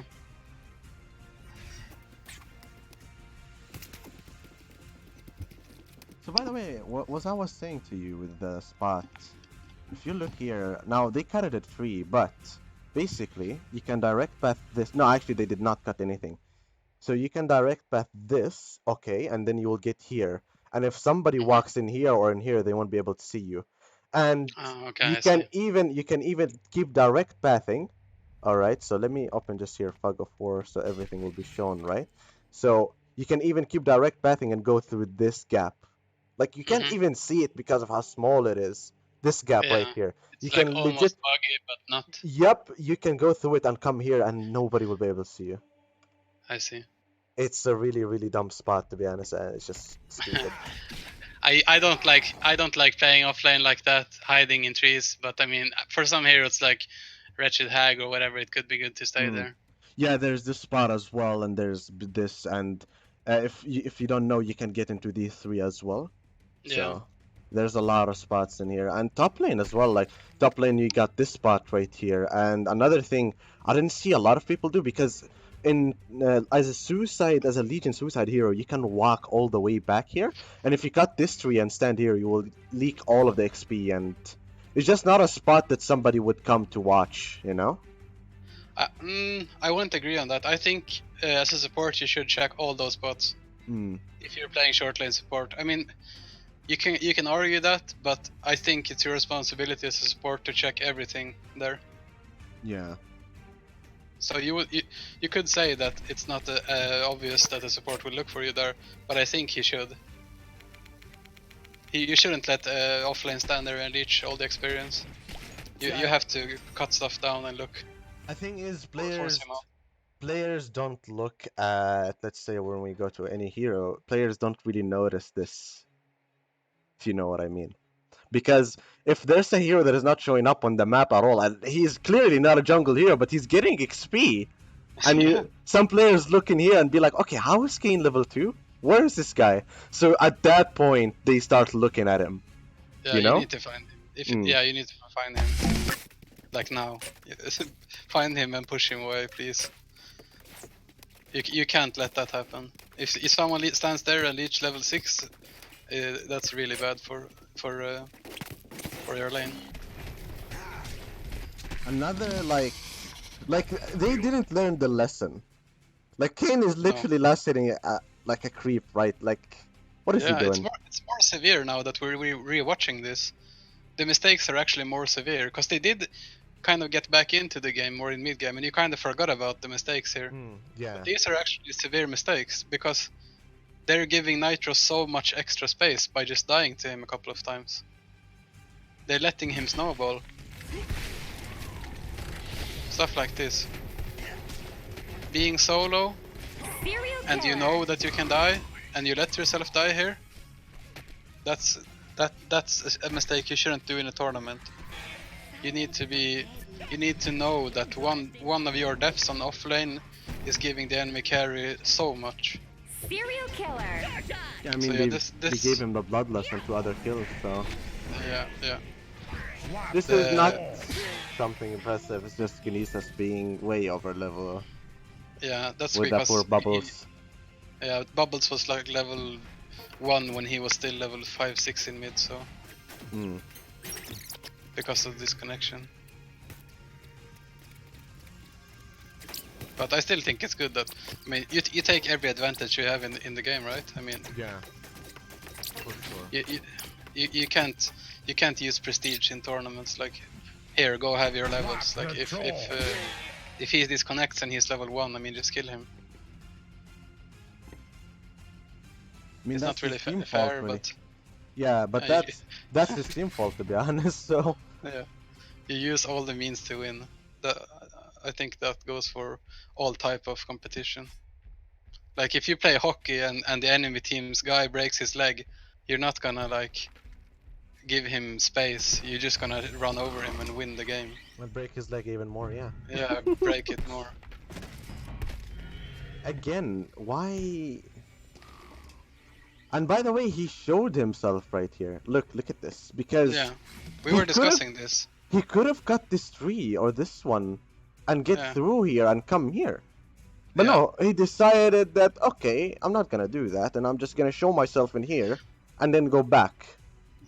But to be honest, as I said during the game, they need to go to the jungle now. Like they've already lost this lane.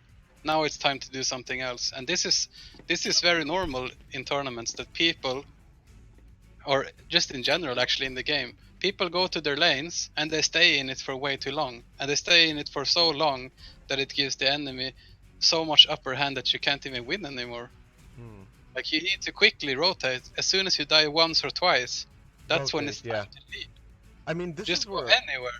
this is where Artegia rotated, and Yeah, like look, yeah, they can kill this stack. They can. There's no other stack. They can kill these stacks. They can do it because Artegia is a very powerful hero, and they keep doing this. And when Artegia gets her ulti, they can triple stack the Ancients and yeah. get that But as well. this is why they got back into the game, because Artesia realized that okay, I can't be here anymore. Do something creative.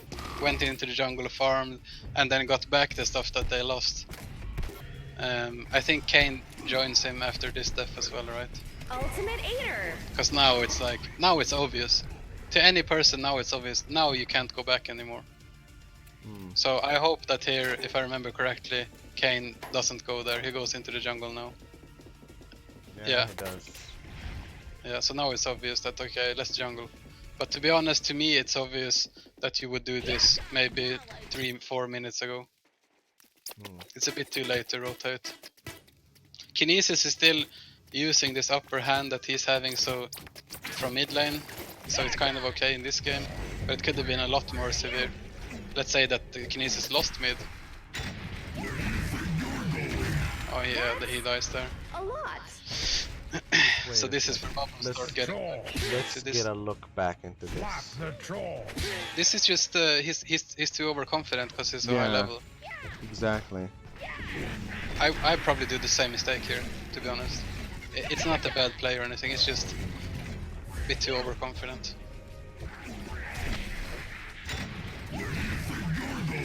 Just too many people. A lot. Meanwhile, look at bottom right here. Well, that was going on. Who died there? Look, So Artesia- why did you go back there? I Why? don't get it. I really don't. We just discussed this. She should be in the jungle or making a play elsewhere. But she's back here, giving Nitro one more kill here. Red mist on the road. That's a No. lot. I think, No, don't. I think it's just Artegia as a hero. You know Artegia. Artegia is a very powerful hero. He's actually, I think, the strongest level 1 hero in the game. So he's Yeah. really greedy. Like he's like, oh, I can kill them all. I can destroy them. But he didn't realize that. Okay, you're playing against Nitro. His Q, Nitro Q is just like Artegia Q, by the way.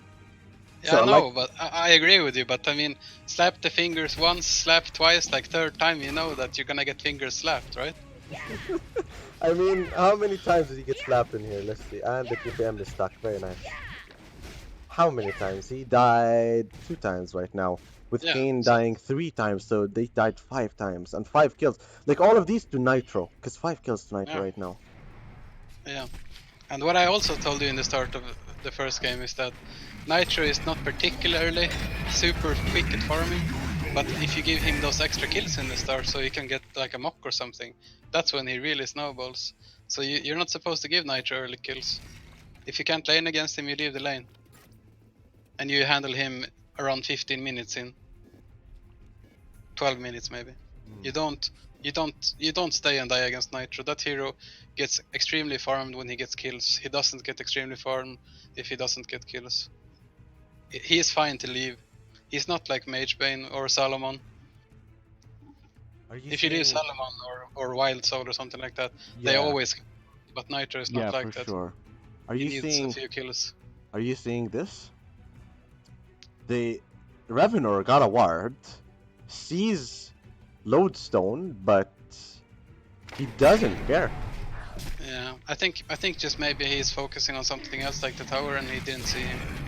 But yeah, that he should have been a bit more aware here. Look at that He did, load. Like that load, very well played by him there. Like that stun was on point. Yeah, but I mean, that. yeah, it's a good stun. He almost got away here though. Yeah. Let's see. Was that like the aura that ticked on him or something? I don't know how it works. What is it? Is it Icor's thing that ticks on him? Something must be ticking. I don't think this happened like perfectly, so that he died from the Andro stun there. What Okay. was it that killed him? 0.1 second on his cooldown. Okay. Does he have any debuffs that does damage?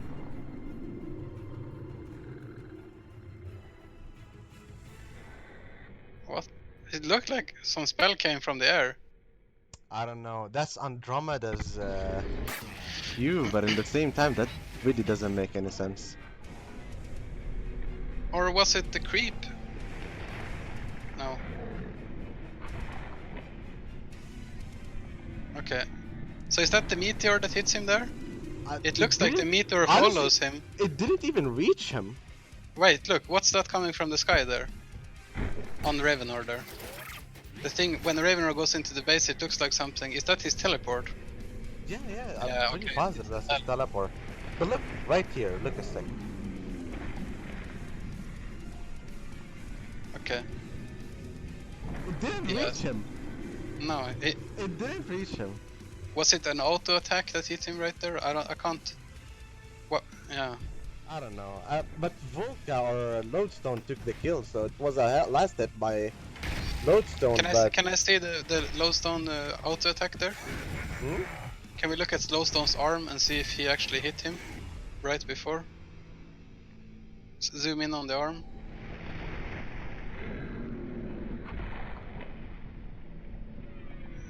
Yeah, I think he did hit him there, right? Yeah, for sure, but that is very strange. That should have been a miss hit. That should have been a hit. Probably. It probably should have been a miss, yeah. It's strange. Because he teleported. It must have been like exact timing. I don't know.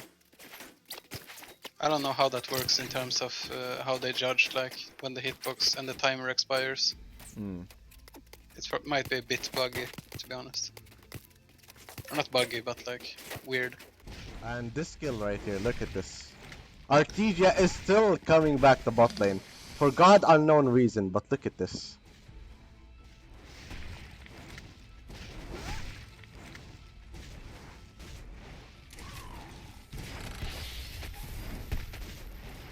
Six Yeah. servings? 3 hits from the or 3 snipes, and he always hits those snipes. And then the Mouser just going ham. Yeah, but he dies for it there though. Hmm. Yeah, really nice. Oh my god!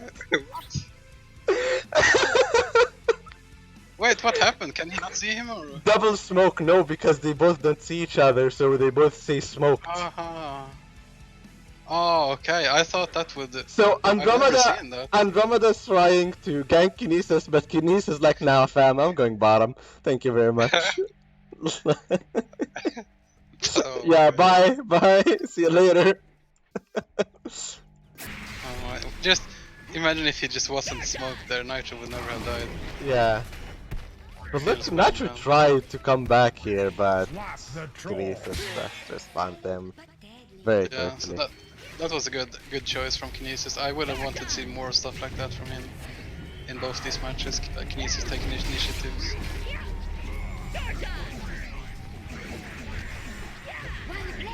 This was really sweet for them. This is how they got back into the game. Yep. And I like how their carry actually came by as well. Yeah, that's a good rotation. That's how they should have played. That's why I kept saying here that this is a 50-50 right now, because they're playing good. This though, wait a second, I really want to see. Was this pure luck? No, the creep is Which? coming in. Yeah, that was pure luck. Because they didn't have It was any sort of random. vision on him. Yeah, but I think he knew he was low, right? Yeah. He knew he was low, but he just YOLO'd it. Or he didn't know and was trying to see he was there with the Q. I mean, that's how you play the hero, though. You just shoot everywhere, right? That happens a lot. You get those kills.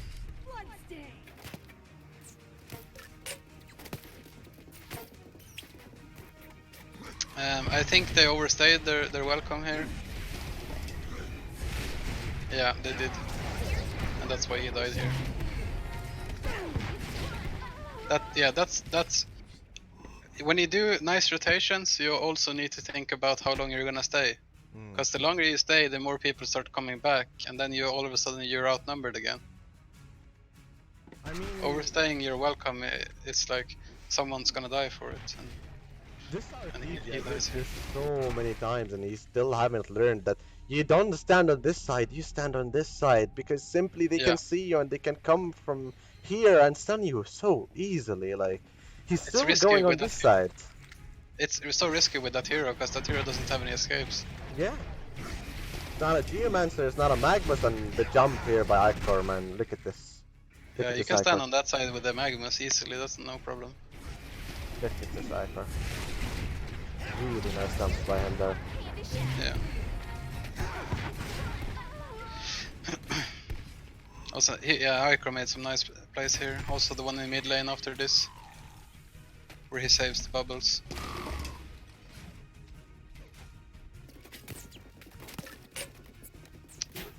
Should we just fast forward straight to that team fight there? Yeah, we can have a quick look at this. But the next big thing happens is that team fight, right, when they're dispersing and everything goes wrong. Wait a sec, let's see how they played it off right here. I said they don't have any vision on them right now.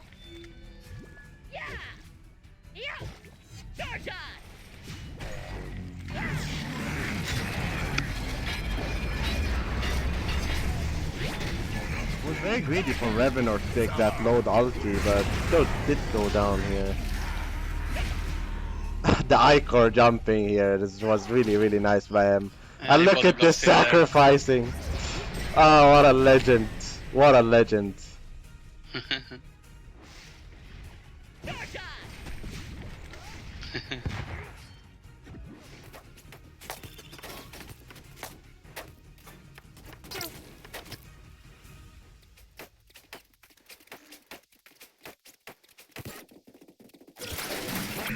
This was look at Kinesis here. One stun gets. Yeah, that's a sweet play. That was a very well played by Kinesis there for sure. Like they timed it very well. 100%. Yeah, I kept saying here, like, don't give up, just keep playing, you're gonna win this. They just need to address the Nitro here. This is where they should have thought, like, Nitro has a mock now, he needs to die, we need to get back into the game. He doesn't even have mock now, no. Not yet. No, it's not yet, but it's a little bit later when he has the mock. They just kind of don't kill him, I don't know why. They just let him keep farming. But even here, I think they should start addressing him, like, maybe not exactly right now, but soon. And he did that once with the smoke bot, but I think they should have done it more. Because he's still just farming 450 GPM here. They might not know that it's that much, but I mean, he did have like 6 kills or something. Yeah, he had 6 Okay, kills so they are and trying. one SS. They are trying to address Nitro here. But they made it a bit obvious. Yeah, that was an obvious gank. Yeah, I think sure. the two guys who weren't smoked gave it away. Okay, this is the fight. This is the fight. Okay, so let's just pause for 1 sec. Here, they made a misplay. They showed that they're ganking, and Legion team is saying, look, they're ganking us forest, we need backup right now. So the team is starting to come back from Legion side to help, right? And the Hellborn team is like, let's stay here, let's kill their camps for a bit. And they can take a team fight as well. but something happens. There's some miscommunication here, and people can't decide whether they're gonna fight or not. And just keep that in mind, and when this fight happens, you'll know what I mean. And that's where that thing with the miscommunication we spoke about earlier comes in. It's so clear in this fight that something went very wrong in Discord here, or TeamSpeak or whatever. Let's see.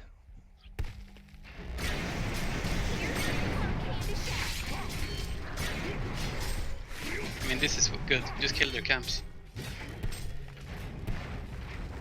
They can see Lodestone top farming. But now he TPs. You see And here, here, we're bubbles. they can't decide. Those two guys are like, no, we're not fighting.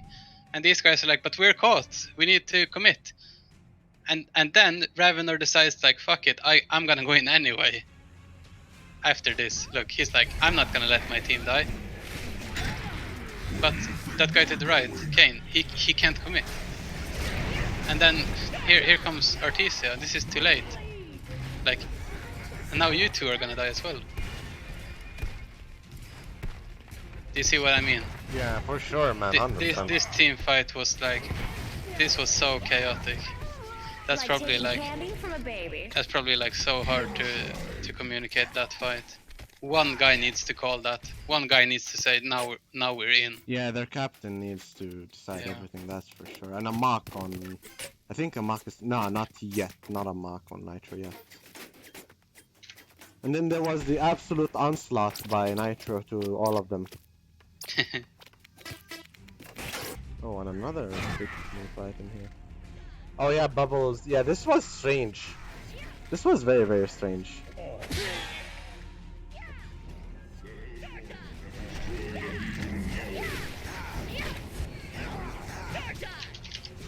What was that? What was that? Look at the... Okay, so... Bubbles going in on Kinesis. Icor goes in Kinesis and... Power supply on Kinesis survives, but why did Bubbles leave a middle way? I don't know. But And then- I know that he's like, fuck it, I'm not gonna let him leave. And then he dies for it, right? Hmm. He goes back in here. And there he's like, oh shit. Like, oh damn it, I really screwed up, didn't I?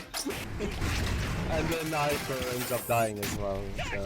Yeah, and here they're back in the game again. And then Nitro comes in and is like, no you're not.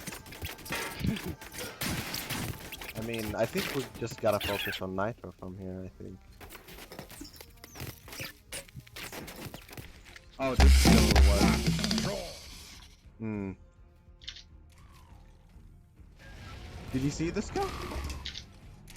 Yeah, I Look at saw this. that one. Yeah, he does the mouser over the Wow. thing. That's insane. That I was wouldn't. really I would impressive. never have. I would never have tried doing that. But he's just so confident with his snipe, so that's why he does it. He knows that he hits them.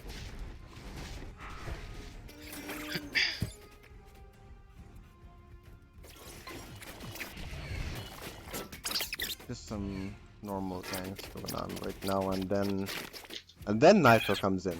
Then Nitro's like, nah, this is it for you guys.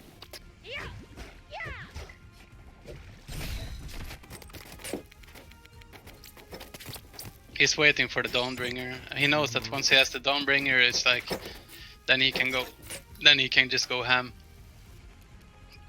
He picks it up so quickly, like from where he had only a light brand, 4,000 gold, 4,400 gold, in like 2 minutes. He gets these stacks as well. Like, that's so much gold. Those stacks he got there, all of these. Yeah, 720 Like, what the hell? That round he did there, that's like 2,000 gold. Yep. And he's still going. Yeah. Oh my god, This was very strange, to be honest. Like, right here, first of all, Icor going in. Okay, I think he wanted to check for Kungor. This was a mistake, but it's not a big mistake. It's just an Icor. But this, though, this is the strange thing. Kinesis going in. I was really Yeah, confused not by sure. Kinesis there. I'm not sure why he thought he could kill him there. And look at Nitro just hamming everybody. Look at him go, man! Yeah, you need a void or something here. 6 servings? Yum, yum, You definitely, as a support, you have to buy Void Talisman here. Dessert for I mean, they four. might not have been able to afford it, but that's like the next item on the list. And now the GIF annihilation that did not happen, unfortunately. The GIF. You should have GIF annihilation, but and then He there's should have another done fight. it. Yeah, and then this was really funny, to be honest, because I don't know if you noticed, but look at this. Wait a sec. Look at this. In the middle of the fight, look at Nitro. Wait a second. You're gonna notice it very soon. Look at this Nitro. Yeah, Okay, he's they just go in on him. unkillable. No, not that. But wait. He's taunting himself. Yeah, he's just taking the piss big time here. Sugar rush. Like, but yeah, this was like right here. He was literally untouchable. And look at this. Not like Yeah. unreal hero. Okay, so Revenor initiates on him. He's like, alright, I'm gonna shrink and use my E, and that's it, I'm untouchable. And his team is responding to their team, and there you go. They're done. Sugar Le- rush. And Champion GG, well played. serving.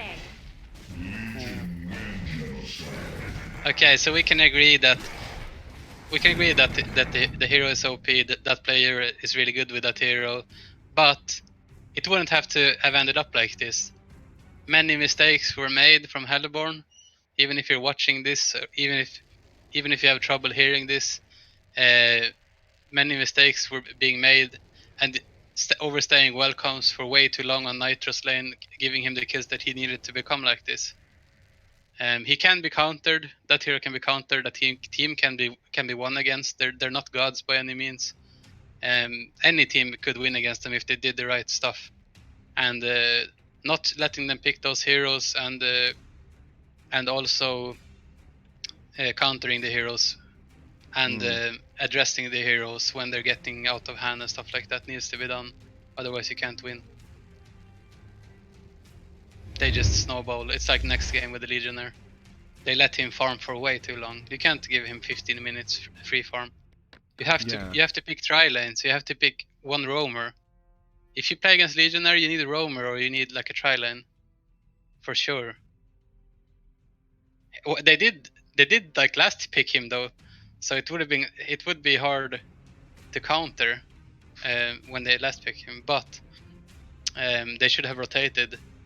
They went dual lane again, Demented and Demented and Fanda, which was good because they got a lot of kills on Madman. But they should have done it even more. Yeah.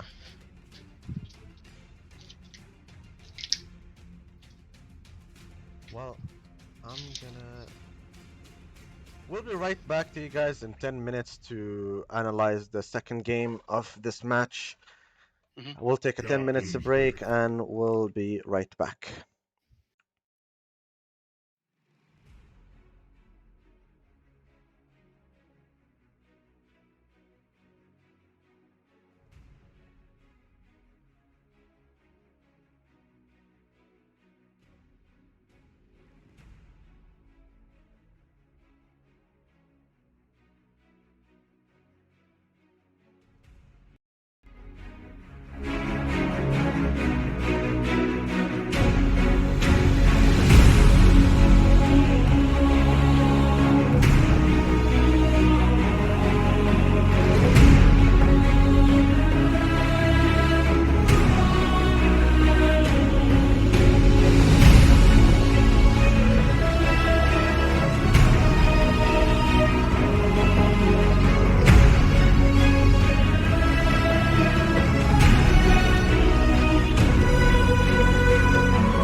switching to scene. Alright. Hello, ladies and gentlemen, welcome back, and we're back to analyze game number 2. So, where are we gonna start with this one? I guess maybe in the draft. I really want to look at the draft again, because that's where most of the stuff happened, to be honest.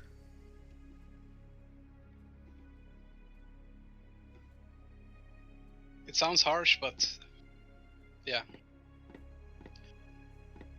So they learned that you have to ban Nitro, right? Mm-hmm. They also know that they have to ban Mage Bane. They don't have to, but it's really difficult here to play against. They don't have a player that's gonna play it, obviously, so they'd ban it. But we agreed that you need to ban Legionnaire as well, right? Mm-hmm. They didn't ban it here, and then it's like they completely forgot about it, right? Because that hero was like last pick. Maybe we almost like fast forward there.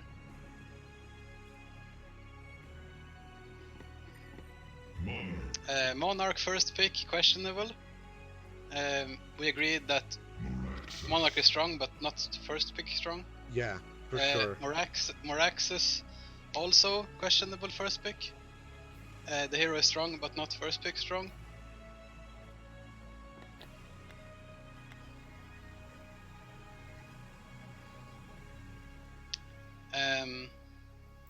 What was second? Pandemonium. Okay. So I guess they picked it because they were like, we're gonna do a Panda Demented thing long lane. Yeah.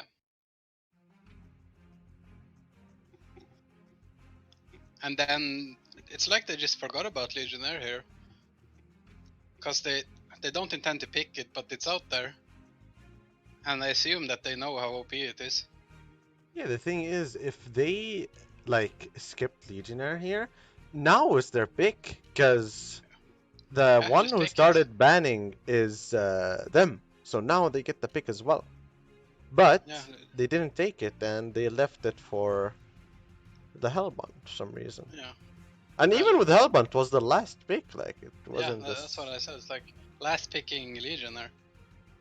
That's like the worst thing that can happen. Last pick the best hero, and not just that they last picked it, not just that Hellborn last picked it, they also kind of tricked them into this thing, because now it's like, oh shit, they have a Legionnaire, how are we gonna do this?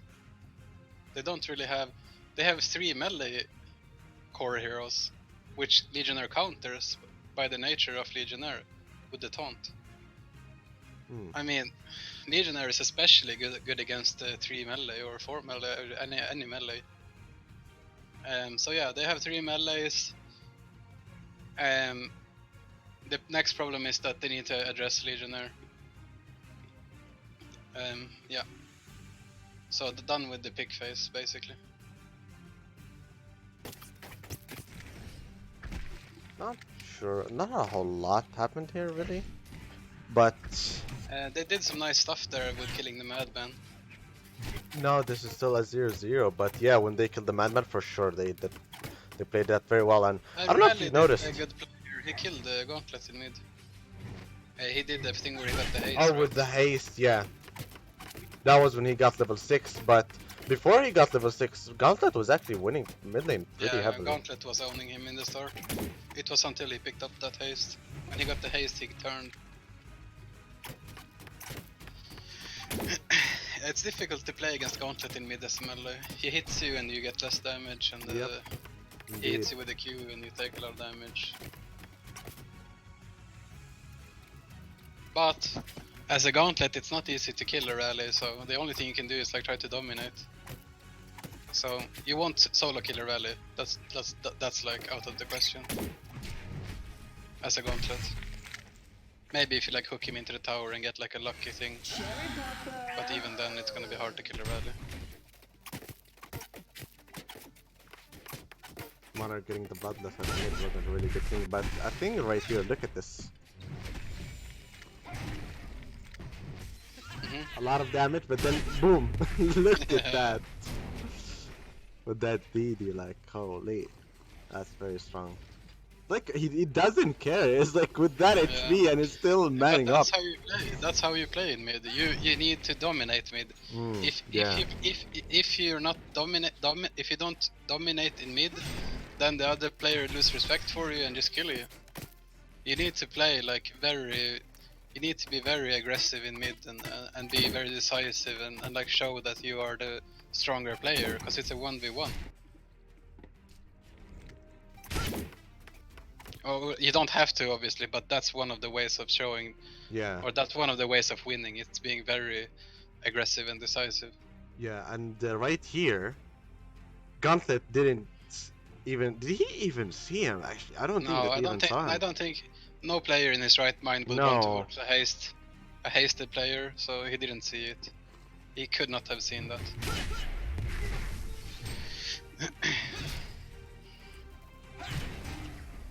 Yeah. It was a nice play. I mean, he got back into the game there. Sure. This is how some players play. They play defensive mid and then they take the opportunity and kill them.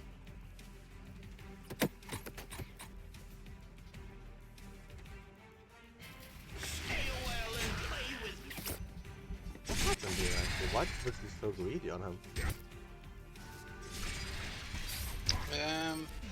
Oh, really nice by Maraxis. Does he have a power supply? Yeah, he does power supply and then he stuns him and Cocoon, yeah, but...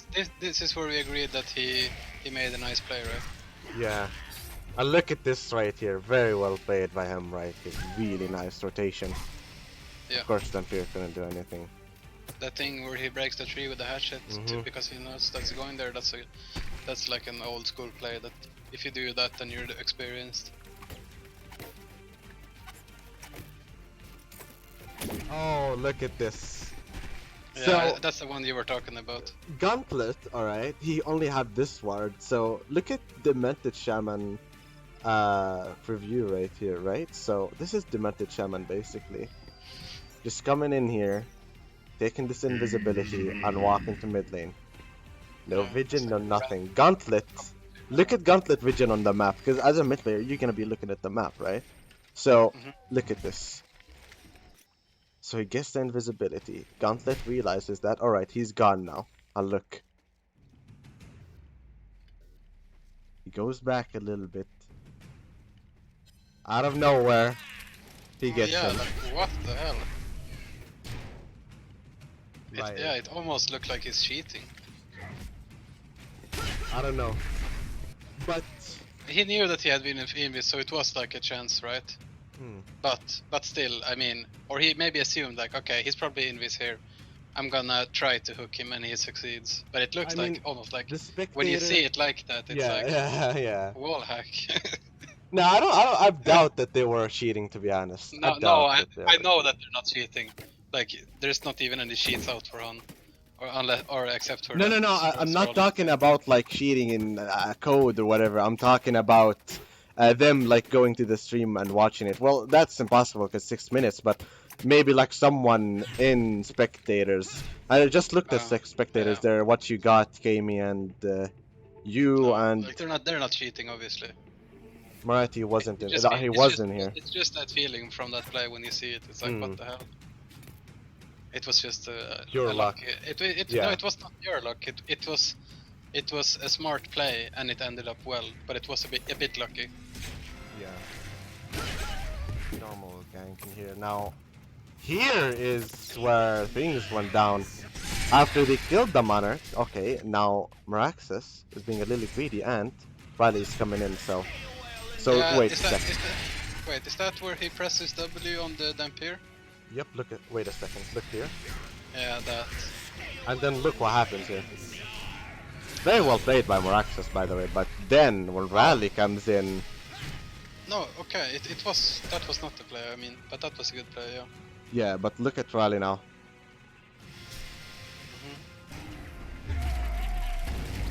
Yeah. Really nice hook by Gunter. I mean, completely essential. Look at this, man. Yeah. What a player. That creates so much space. Yeah, indeed, for sure. Like, really well played by Gauntlet there, for sure, man. That's Rally spending a lot of time for that kill there. Yeah.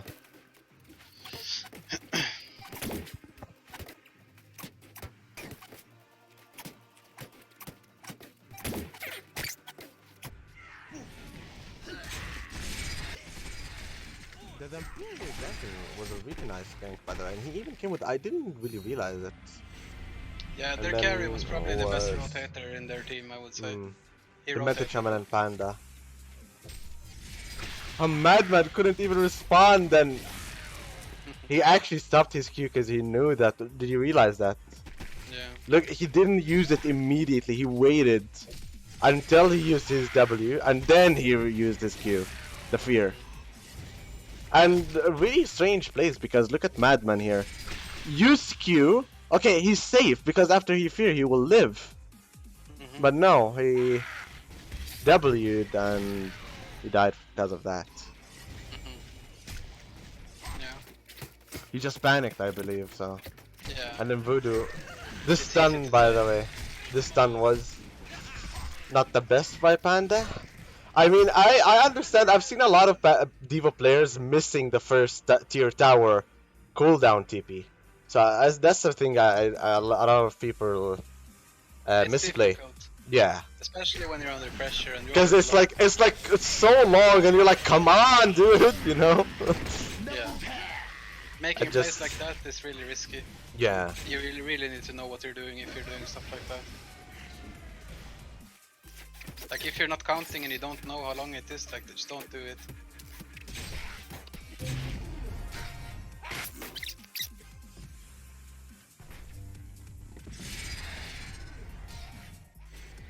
Lips smacking good.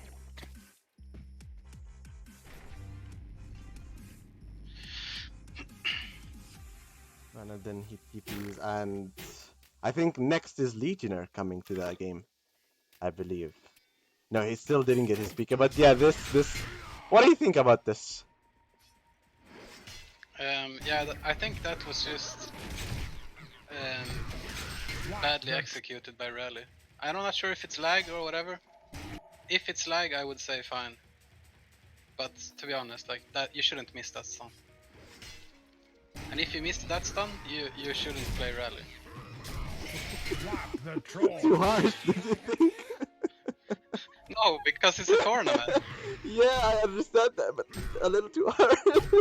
Maybe a little harsh, but to be honest, But yeah, I know what you're don't talking miss about. that Yeah. stun there. I mean, I he might think be is- nervous, or maybe thing stressed is- or something. Unfortunately, I can't check the pings, but right after that happened, I checked the pings because I wanted to see like that definitely was lag, but he had 100 ping, so Okay. I don't think so. So, okay, I take it back. Not gonna say don't pick Rally because he did other good plays in the rest of the game. But don't miss that stun. Like run up to him closer. That's a risky stun. If you miss it, you die. You can't afford to miss that stun, and he does the stun on max range. This That's is why what he he did misses at it. mid lane, by the way. Look here. The Panda gets initiated on by Voodoo, and nice taste Yeah, by he pushes Gauntlet. him Yeah, he over. pushes him, and for some reason, would have that missed? By the way, I think it missed. no, would that miss? He didn't even use it.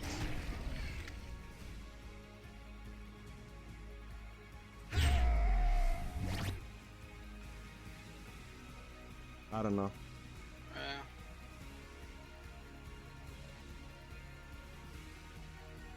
What's happening there? Can't really hit that, so I don't know why did he stop that there? And Gauntlet just running around, I think gets banned in the end. And here where Legion comes in play, I believe. Yep, Legion just got his peak here. I'm pretty positive right now he rotates here and gets a triple taunt at mid lane. Gauntlet rotates here and he barely survives from Monarch. But just during this whole time, you need to remember that Legionnaire is like 600 GPM in the woods. Wait It's a sec. almost like they forgot about him. Wait a sec. He's so quiet. Yeah. Let's look at this for a bit. Oh yeah, it's this sneaky play. Yeah, he doesn't see him. He doesn't right click him there. I mean, if you look at it from this perspective, right? He's clearly like, come on. No, you don't see him. I know he doesn't see him, but he should be able to. I'm talking No. about like HoN Yeah, okay. mechanics, you know? Yeah, okay, maybe, yeah. I don't know, man. But I've been like, standing next to people like that, and you can't see And him. then he brought back here, didn't he? Or nah? Yeah, No, he did not. No, not No, now. okay, He next backs time. later on. but that was funny though. He got kind of outplayed there. That Monarch player was actually pretty good. By He the was way, making some really sweet plays. look at Legionary XP per minute. Yeah, that's what I mean. Like Wow. the later on, you can see the red bar XP bar is like full for the Hellborn, just because of Legionnaire. He's like level 16 when enemies carry mid or level 10. It's because he's double stacking for himself with Whispering Helm. Yep. You get so much experience from it.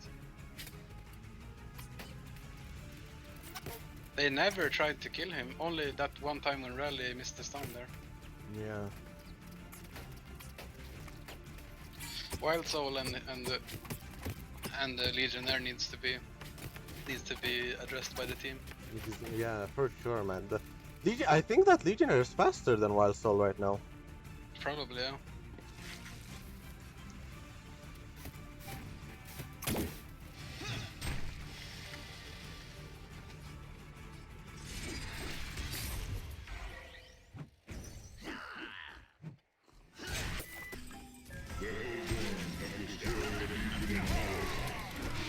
Oh, and look at this knock by Gauntlet again, by the way. Like, this Gauntlet, Hawks were on point this game, that's for sure. Look at this. And he actually survives, like.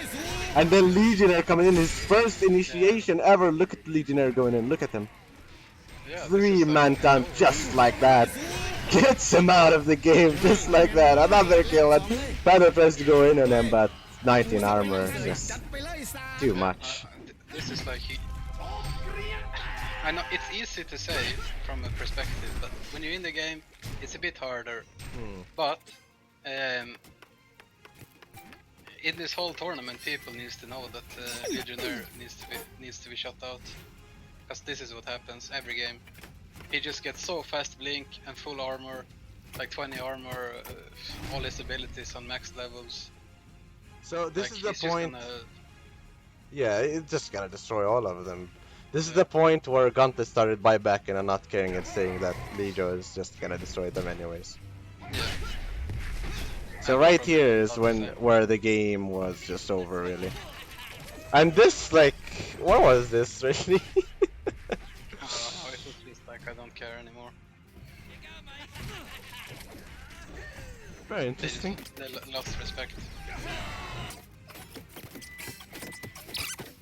Then Legionnaire coming in again, double tap, and then he gets a hat trick in here on him as well. And then they do another fight, and he just annihilates them with another hat trick. Yeah. And there you go, there's the other one, Champion of Nearest. Now he gets a Bloodbath and he dies in the buybacks, I believe. Yeah, there you go, there's the double tap, Bloodbath. Now they start trolling right here. Yeah, he goes in Rally. And he dies from Monarch with a Bloodbath. He gives her 700. He buys back I'm and... telling you, Monarch was their best player. Like he Yeah. was always on point. And this is the rev ward I was telling you about. Look at this.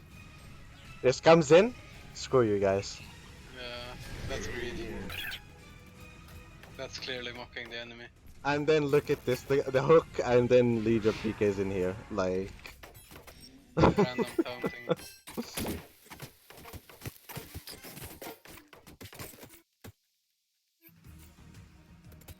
So, do you think that there is anything that they could have done to win here, or? I mean... I would have loved to see... like, wait a sec. So Raleigh was mid, right? This guy... Can they push the tower, for example? Can they split push, like?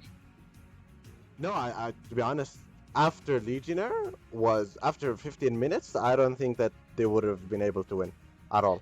Not with that, not against that Legionnaire, no way. But Was it because the nature of having 3 core heroes against Legionnaire? Because I if they had mean- like some ranged heroes, it wouldn't have been the No. same. Yeah, that is right. You got a point with that. But still, this Legionnaire is way overpowered. He's way too farmed. Like, wait a sec. Let's look at this right now. I mean, Legionnaire post haste, almost demonic, right? With how much GPM?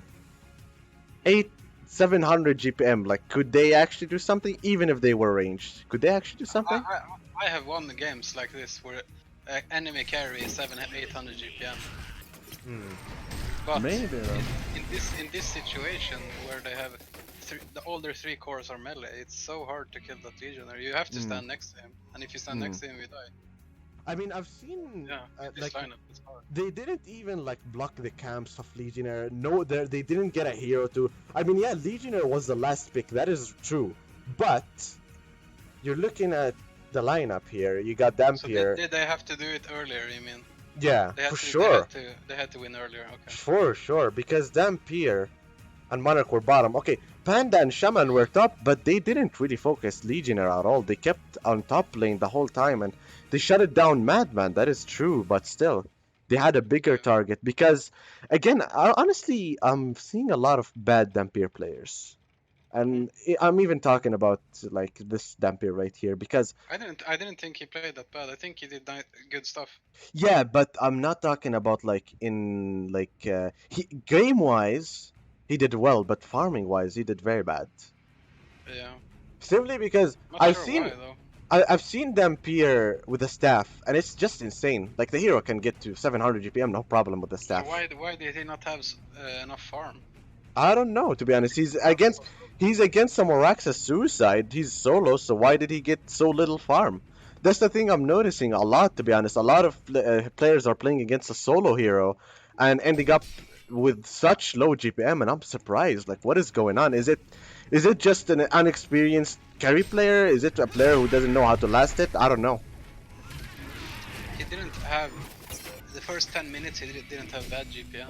I think maybe it's not getting the right kills, dying in the wrong situations, and not benefiting from the free farm that you have when you have it. Like, not taking those medium stacks and like pushing out when you should and stuff like that. It significantly lowers your GPM. Because some carry players, you know that if you leave them for 10 minutes, they have 600 GPM. Doesn't matter what hero they have. Yeah. So yeah. So the next game, that was the Imba Boy and Dimaha and now it's gonna so next game is gonna be starting at 30 minutes from now, guys, and it's gonna be Team Farming You versus Iraq Hunters. Do you have Farming You? Is that not Imba Boy? Yeah, that is Timba. Okay. Imba. Yeah. You have any last words you want to say before we go on a 30 minutes break right here? No, I think that my only tips that I can give is that if you play in this tournament, you need to look at the enemy teams. You need to look at what the enemy teams have been picking, learn and research a bit of how they play, and ban away their heroes. Because some people, they're extremely good with 2 or 3 heroes. If you can ban them, you get an advantage. Yeah, for sure. Yeah.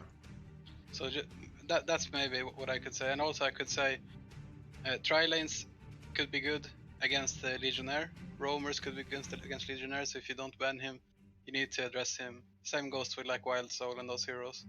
Enemy hero picks free farming jungler, you have to address it, otherwise you lose. Yeah, for sure. So, alright. So, we'll be back in 30 minutes, guys. Match number 2 coming in 30 minutes. See you then. See ya.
ladies and gentlemen, and welcome back to HoN OMGTour 2019 Day 3 match number 2, where we're seeing here is Team Farming You against Team Iraq Hunters. So, wait a sec, let me just fix this. So, starting off with the banning phase, you can take it from here, buddy.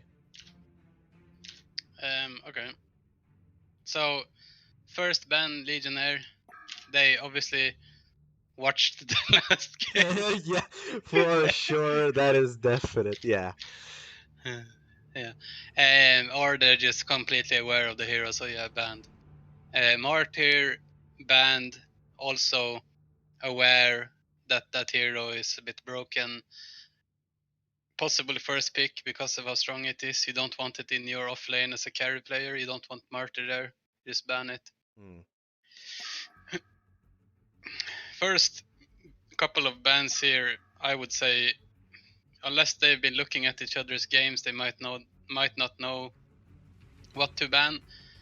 But against Imbaboy, it's a bit hard to ban heroes because he's good with money heroes. So they're probably gonna go for like the banning some of the really strong carries. So that's probably why they ban Swiftblade. I wouldn't say that Swiftblade is a good ban here. I would much rather ban Kronos or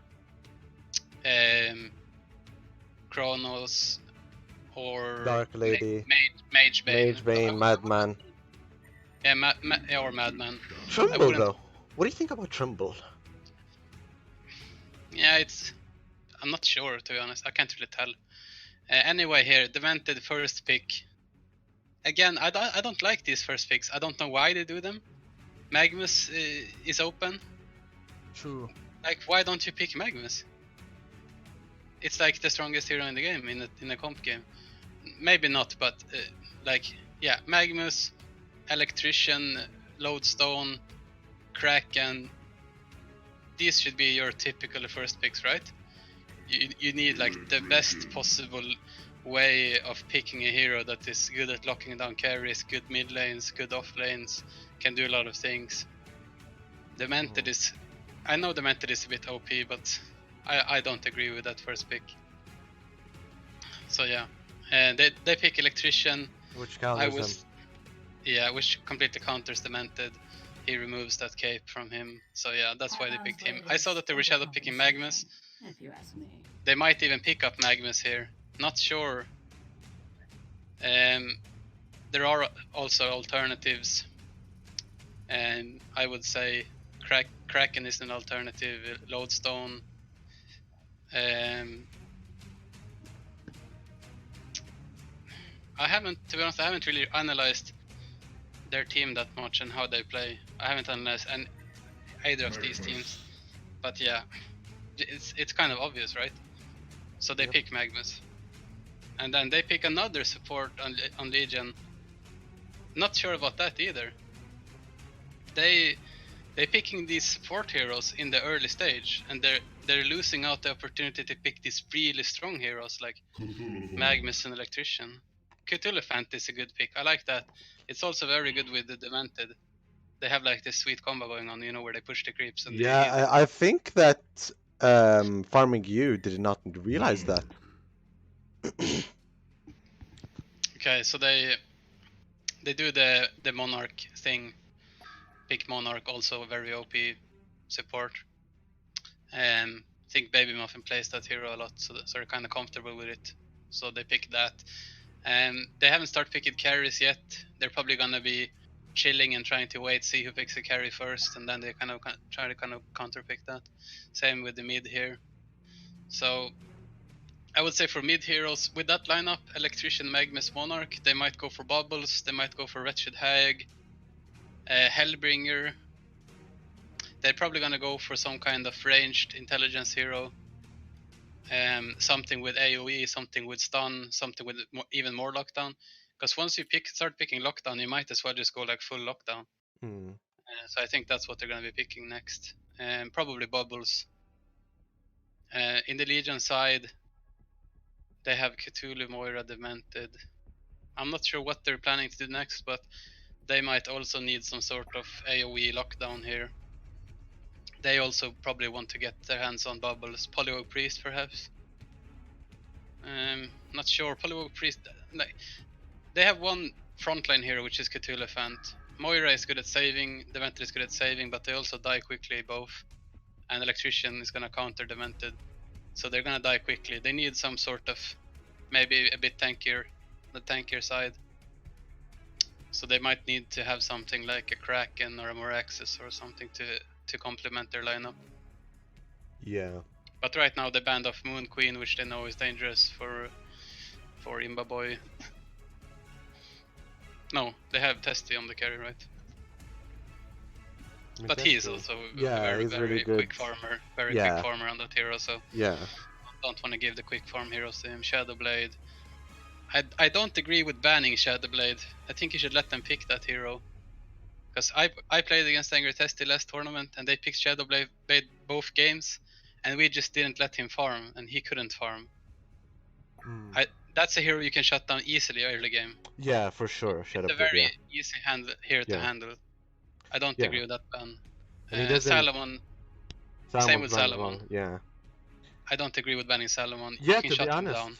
Because another thing, even Salamon is a hero that even if he farms, he's still not that powerful in the end. So no, I mean these players are obviously they're obviously they've been playing for a long time, like Iraq and these guys, and they know the standard mechanics of the game. They know that if Salomon is in the game, we need to shut him down. So I don't see why you would need to ban him. Just counter pick him. They have Lord Salforis open. Just pick Lord Salforis and pick a tri lane. Don't let him farm, and you can win that way. Yeah. Okay, so they picked Monkey King. He's a bit not so tanky early, but a bit of a tankier. So you can jump around with Cthulhuphant, with Demented. He can get healed. He can maybe do some stuff. He's pretty strong in general. But he could get owned mid by some strong mid hero. So they might want to try to pick something that just counters Monkey King on top of the thing I was speaking earlier about with the ranged kind of lockdown. Or ranged damage or something. It's probably Hellbringer, Bubbles, Hag is my best guess. Might even do something like Torture. I would love to see Hellbringer or Torture.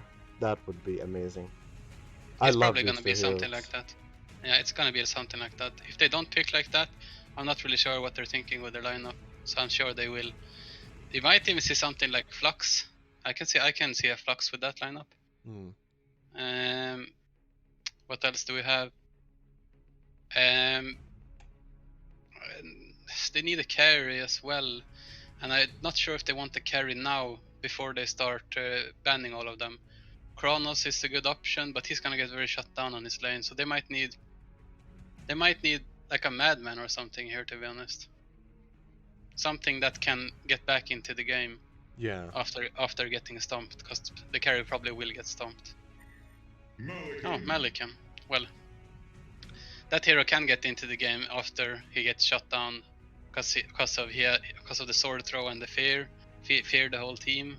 They have good team fight, and he is pretty strong in lane as well, so he might not even get shut down. If Monarch sits behind with the W on top of Malikan, I mean he's a strength hero, he doesn't die that quickly, right? Yeah. So Malikan was a good pick there. Let's see here. Dark Lady. This Shading picking Dark Lady right now. Dark Lady isn't particularly good against Malikan. Madman seems more reasonable with their current lineup. He's also good against, or he's also better against Malikan because he could just go ham and use his ulti and hit Malikan. He might. I'm not sure if he can man up against Malikan, but he's gonna do better than Dark Lady for sure. I would have preferred seeing something else. What would have? No, maybe Madman. No, Madman is actually fine. I think Madman is a good pick there. That's probably the right decision. Kronos is a decision as well. Kronos could have been good here. Clank I is there agree. as well. Flint, Tremble, Soul Stealer, FA, Arachna, Gemini, Gunblade. What do you think of Gunblade? It's a good hero. I like Gunblade. I love Gunblade. He's really strong hero, but I feel like he's really underestimated by the community. Yeah, he is. If you play a Gunblade right, he's really strong. The problem he has is that he doesn't farm that fast. Yeah, Kraken, by the way. Yeah, Your favorite hero. I was mentioning that earlier, that they probably Yeah. want to pick that hero, but I wouldn't expect it here, because now they have this 4 melee thing going on, and I mean, they're not really getting countered or punished by having 4 melee, particularly, but I mean, if Cthulhu Shaman stuns heal wave in, and Cthulhu, yeah. and heal wave and stuff like into And that Moira 4, stun maybe even. yeah, maybe Monkey jumps in there and deals. They have a lot of AoE, and AoE is always good against 4 melee. I think they're just hoping that maybe Magnus is gonna come in and be like do even more damage to them. They have 3 melee there on Legion side. Right now, Hellborn has a better lineup in terms of that they have countered Demented. They have Magnus, which is extremely strong stun, extremely strong ulti with PK. He's a strong roamer, strong laner. Electrician is really strong. Whereas Legion kind of has this, what would you call them, tier 2 heroes? I don't see, they don't have a single tier 1 hero except for the Demented Shaman, but he got countered, right? Yep. By So Electrician. I don't really know, to be honest. We'll see what happens. They have chances of winning, but in terms of picks, they really lost the pick phase pretty badly, I would say. By Moira here. That was a nice counter ward, yeah. That's a classic counter. I'm actually surprised that they put it that early. I mean, that's a classic lane ward that you see in TMM, right? Yeah, and for sure. Anywhere. Like, you place it there and you find the ward on both sides.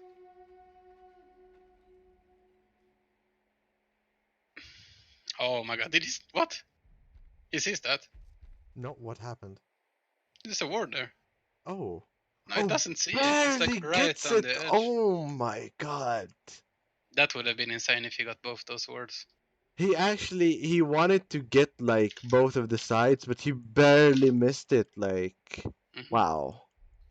Yeah, that's sad.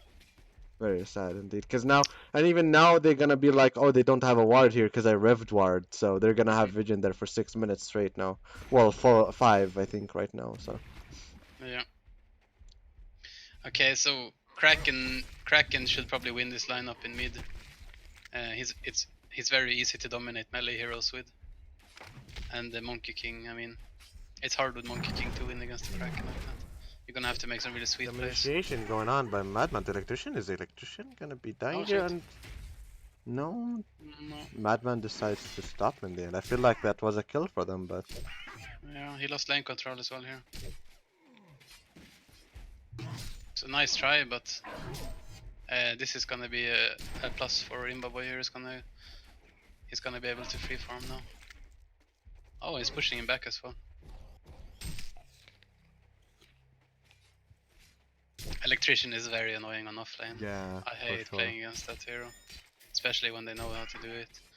And I remember Zane used to always pick that hero offlane, and it was so annoying. He would just grip like this. Look how he's just gripping him. Like, what do you do against that? They're trialing the Malikam, which is good, I think. I think it's good that they're trialing him because they need the Testy is good with farm, right? And they need farm on that carry. And the Electrician is doing well alone. Maybe they're just depending on the skill on their players, by the looks of it.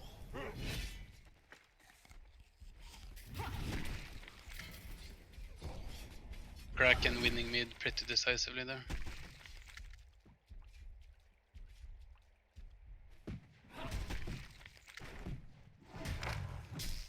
some initiation going on by Electrician to Madman. Is Madman gonna go down? No, he lives with 10 HP. He did not level up his W. Damn. I mean,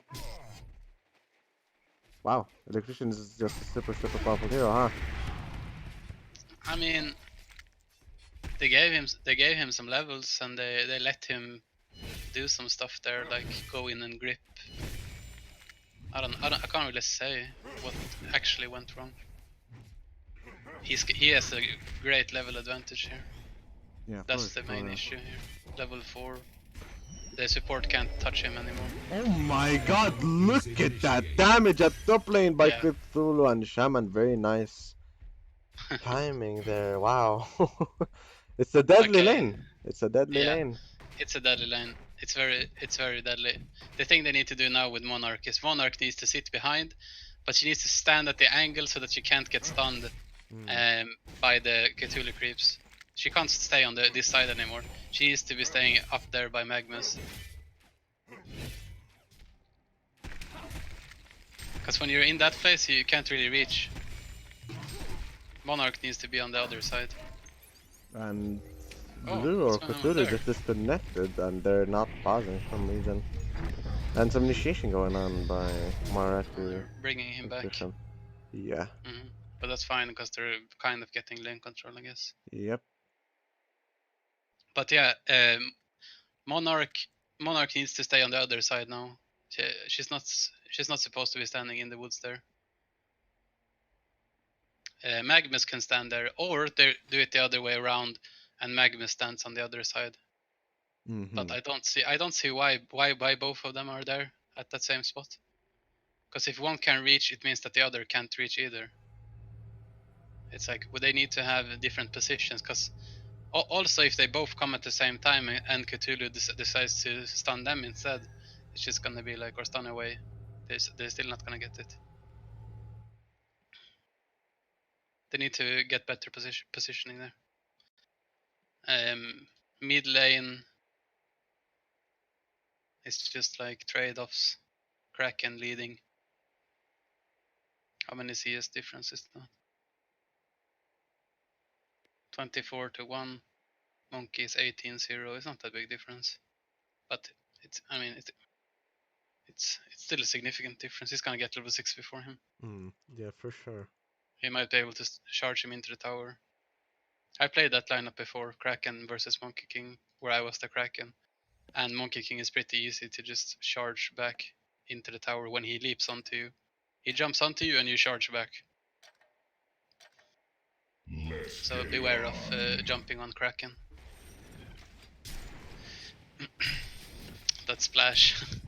Level Yeah. 3 splash. Yep, it's a lot of damage on that Monkey King. He should be careful about that.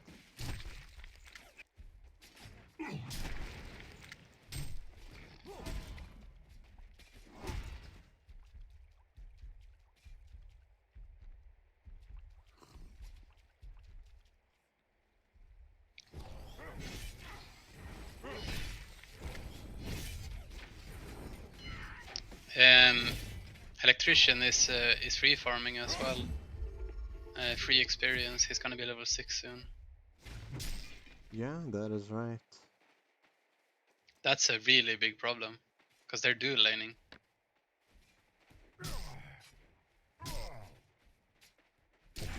Initiation going on by Malikan and Magmus and Monarch on that Dimash Shaman is really going down very quickly. Can they kill Cthulhu? There's some stun going on by Monarch on Cthulhu. Is Cthulhu gonna be going down here? No, he survived. And why did he? That was. He should have queued away a long time ago. Why did he stay there? Not sure. So the problem right now is, it's like they're dual laning bot. And they're still losing. This is gonna come back and haunt them in like 5 minutes. I think they should rotate now. Let Madman solo. Let Madman leech experience.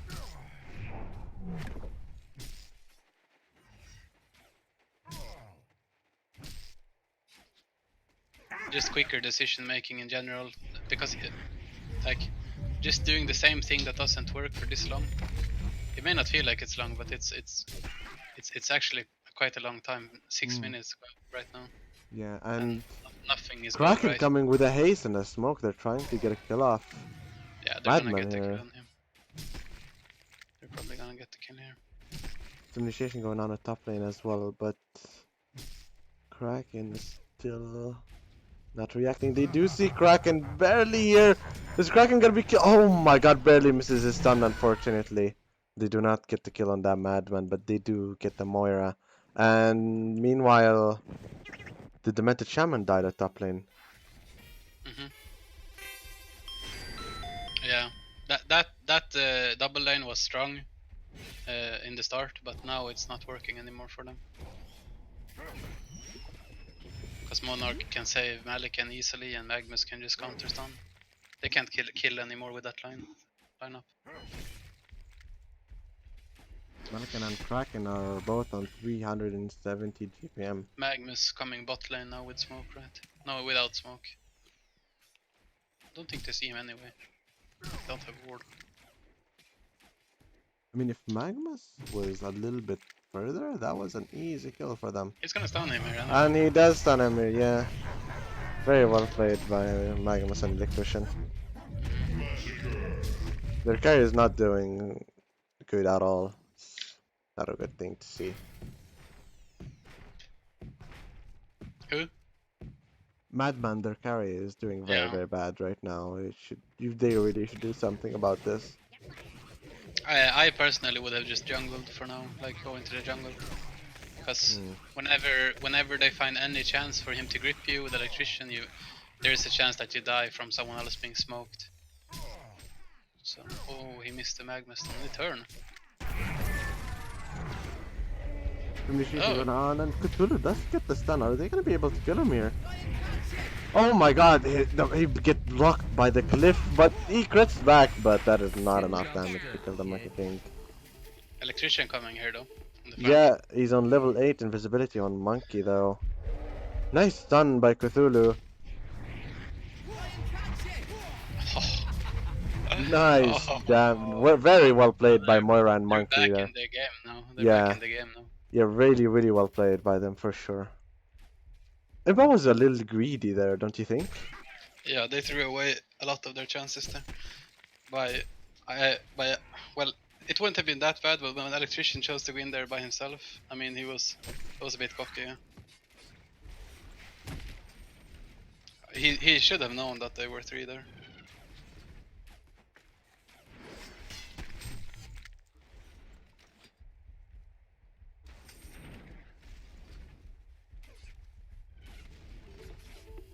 Malikan just farming.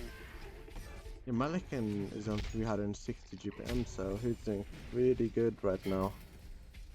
Yeah, you don't even need that much farm on that hero to be useful. Yeah, for sure. Even with only 350, he's still such a useful team fighter. The Electrician is just bullying Madman at this point, and Madman just got his sustainer, so... They're TPing on him here though, he might die for this. Electrician finding Moira here, but he's not gonna be able to do anything. Nice stun by Cthulhu, but are they gonna be able to kill him though? No. And he sees them with the ward, by the way. I think that's a dead Madman. No, Ember decides to turn now, and Magma's coming in, and they do get back, and Cthulhu is getting down a little bit here, but I'm not sure if that's a good idea by Malikan right here. He's definitely going down. Nice stun by Magmas, countering that, responding to that Monkey King. Monkey King is definitely going down. The Meta Shaman could not get that. Malikan, nice stun by Cthulhu, getting both Monarch and Electrician right here. Monarch responds to the Meta Shaman by silencing and immobilizing him, but she does go down as one. Electrician is getting in, and he's getting that Cthulhu down. Hat-trick coming in for that Electrician, and Moira gets down. A nice flow by Malikan.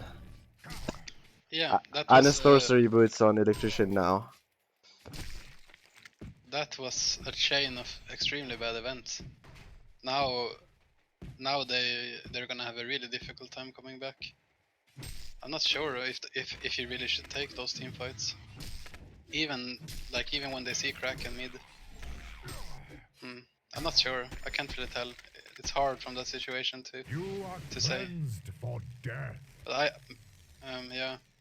I probably would have yelled like back, let's not take this fight. Not sure. Going on the... Oh, what the hell just happened? What was that? Yeah, it is like a bug in the charge.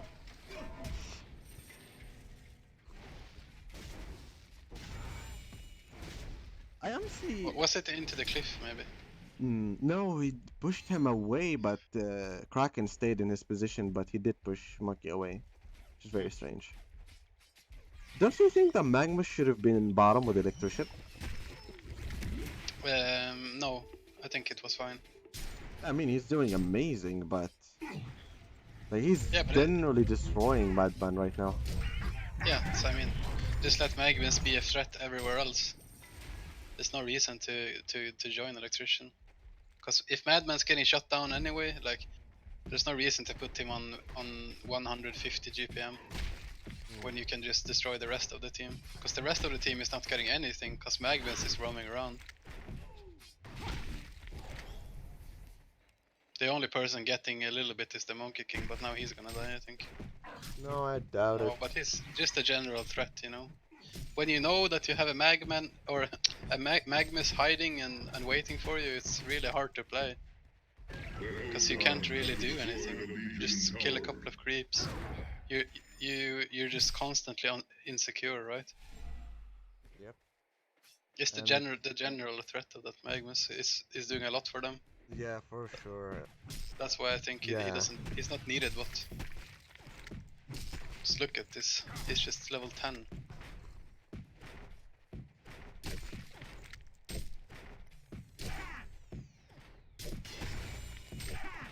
Magnus coming in with a smoker. This is definitely a kill on him right here. Cthulhu coming in. Nice stun by Cthulhu, but Oh, Imba realizes nice, that definitely. really quick reflexes by Imba there, and Magnus is definitely going down, but is Electrician going down though? No, he's too fast for that. Kraken is there as well, by the way. He got a DD, so, and Melican coming in with the Monarch. He can be able They to should expand don't right take now. this fight. Don't take this fight. Yeah, like even if you're behind, like you're gonna lose faster this way. Oh, they're going in though. Electrician going in Cthulhu, and Cthulhu responds with a really nice stun on Monarch. Monarch will go down barely. Monkey King does finish that off, and a DD Kraken, they should be really careful about that. The Electrician going down very quickly. Madman trying to get the Electrician off. He could have three-manned the W, but he missed, and Electrician responds for that Madman. Madman goes down very quickly. Melican is responding as well, but Monkey King coming in, killing both Magmas, and barely kills Melican, but Melican is too powerful and he knows that, and will he be able to survive here? No, he won't. He goes down a quad kill for Dimaha with a DD Kraken. Why are they taking the fights? Well, to be honest, this game was lost in pick phase. That's all I can say for this game. Hmm. Like they're not even playing that bad. They're not even doing that. They're not even doing significant mistakes. One mistake I would say is to leave or to do a lane bot when you're losing long lane. You need to get one more player there, rotate him up, or do something else. You can't have a dual lane that's not doing well on long lane. Yep. It does so little for the team, and meanwhile you have like they either need to put Cthulhu off lane, rotate down, push out Electrician, or do it the other way around. I see. They did that for too long. Except for the part where they lost in pick phase, that's where they went wrong. And these team fights, they're just maybe they feel that they're unavoidable because if they don't take it, they lose, and if they take it, they lose. You know, it's like when you only have lose conditions left, you just YOLO it, right? Yeah. Thunderclaw and Malikan, by the way. Initiation going on at the jungle, the leading jungle. And Nice. Moira, Oh my god, nice stun by Magnus. He could have cooked his ulti, but he decided not to. Cthulhu responding with his ulti, but he's not doing that much unless for that Magnus. Poor Magnus is gonna get absolutely melted down in here. that went better for them than expected. Yeah, for I sure. thought the Moira ulti was gonna mess them up, but it actually made it better for them. I mean, if Magnus cooked up his ulti, that was a dead Cthulhu with a dead. Who was it? Monkey King? Yeah, Monkey King and Cthulhu were definitely dead there if he cooked up his ulti, but he decided not to. Madman is not even close to that Cleaver. cleaver, yeah. And Malikan has his farming tool. I mean, Magnus is very far away from his portal key, right? Yeah, holy, he's far away for sure. But Kraken does have that PK, so with electrician as well, by the way. So Oh, Alec has one, yeah. and Monkey's trying to get a kill off from Malik, and I don't think that's possible. Really, Malik responds with an ulti, but I doubt that we go. Oh wow, okay, never mind. Oh, this Monkey King got a Lex. I didn't even realize that, but that was very awkward. That's for sure. I think that Lex is a good pickup right here, because Yeah.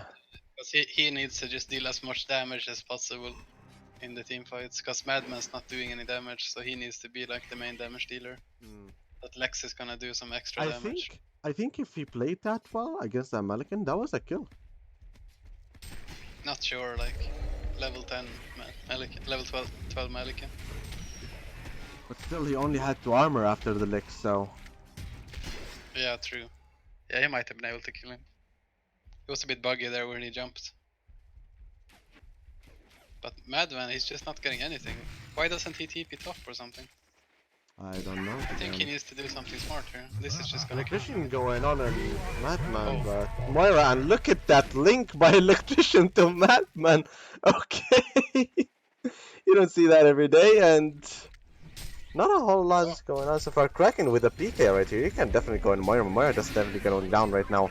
Release the Kraken by Kraken on Moira and Cthulhu. He does use the illusion. Baits Monkey King. Really well played by him there. Is Electrician gonna be responding here though? But no, their carry is farming. So They're just creating space.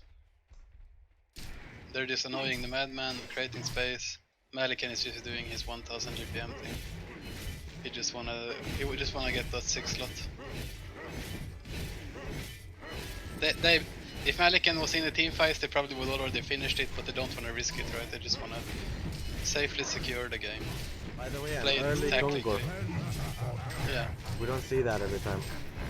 Yeah, it's Malikan's lifesteal. He can just solo it, but the team is helping.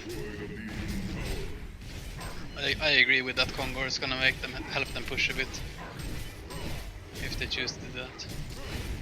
Or it's just like good in general to have extra stats. Magnus should focus on getting his portal key, and yeah, he's farming top, so I guess he's trying to get that now. Not really sure what they should get for. They have the Astrolabe, which was a good pickup on Cthulhu. I agree with that pickup. Demented Shaman can't really afford much. Maybe they should probably. Maybe they need like a barrier idol or something next for the Legion team. They need something to protect themselves from all their magic damage. They have a very high magic damage on that team. And it's also gonna prevent their stuns from being as long.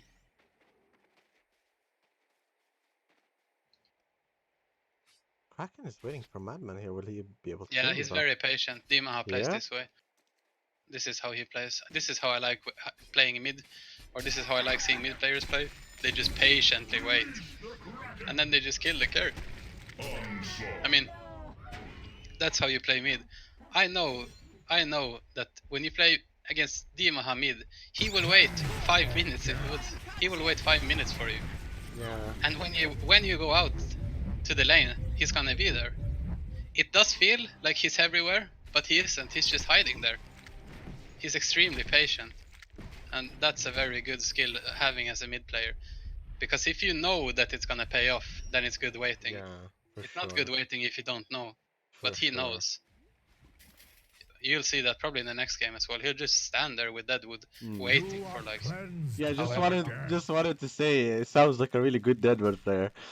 Yeah. Because I played Deadwood. Pyromancer, he does the same thing with as well. I used to play against him like when he plays Pyromancer, and he'll just sit waiting, jump in, stun, ulti, dead. It's like, oh my god, why? Yeah, like I played again. Deadwood. He does it again. Oh my god. Okay. And but this time he knew. I don't know what happened there. Maybe like, or he did kill a wave like 10 seconds ago. Pretty sure. Maybe Madman is just giving up at this point. They've I don't lost know. confidence, maybe. Yeah, maybe. It's pretty significant difference here. Malikan is almost 600 GPM, by the way. Yeah. I was thinking that he was gonna farm faster than that, because all the space he's getting. But Yeah. maybe it's just Malik and that's not that fast at farming. He does have a whispering though. He should be able to stack a lot for himself.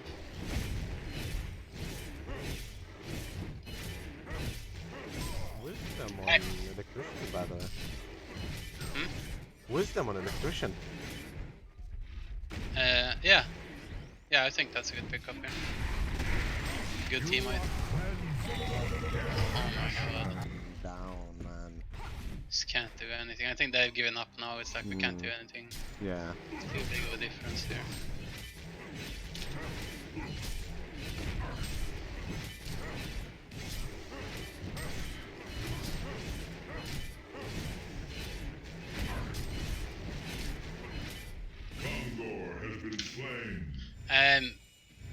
Yeah. Next game, pick or ban Magnus if you're not gonna pick it. Ban Electrician if you're not gonna pick it. Yeah, for sure. Kraken if you're not gonna pick it. Pick Trilane Angry Testy. Angry Testy is not good against Trilanes. Angry Testy is good with farm. He's smart, so he knows how to get farm. But he's not very strong at defending himself in aggressive Trilanes. So they need to pick that.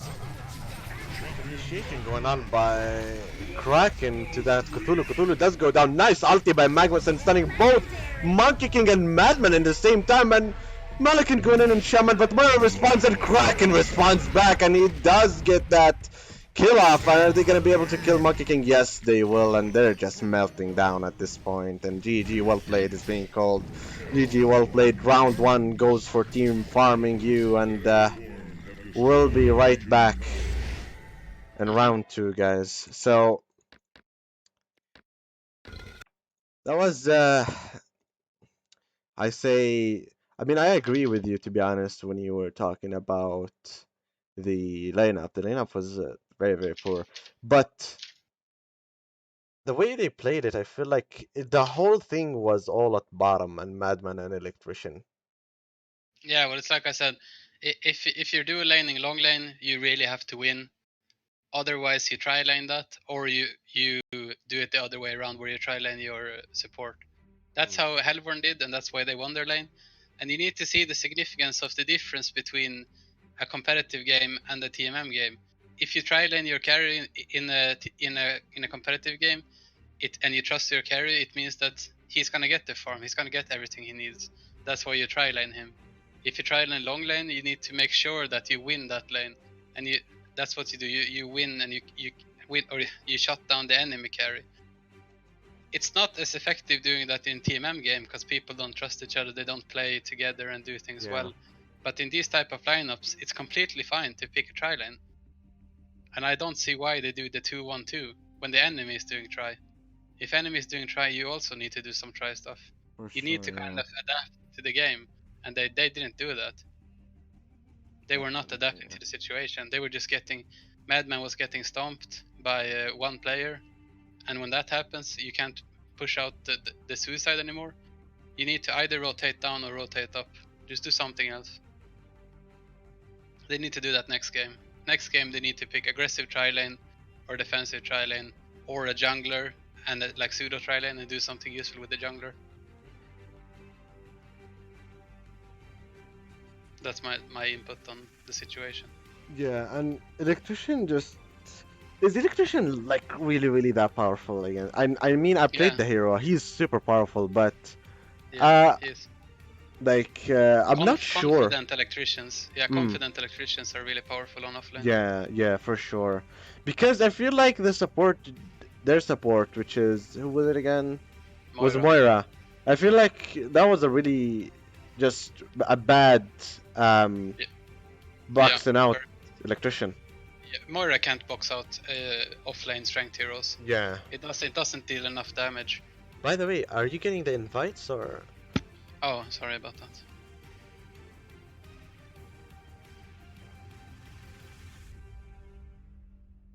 Yeah, Moira, she doesn't know how to, or she doesn't, she's not capable of boxing out strength heroes. Yeah. So that's why that happened.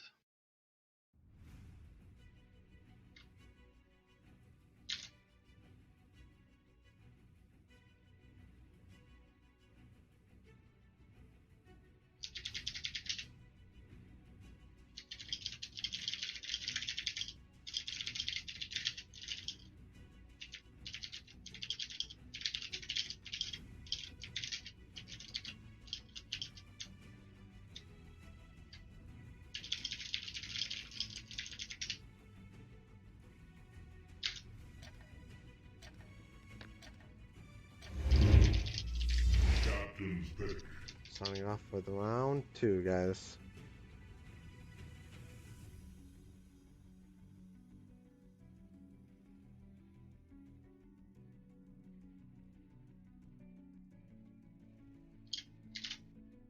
Yeah.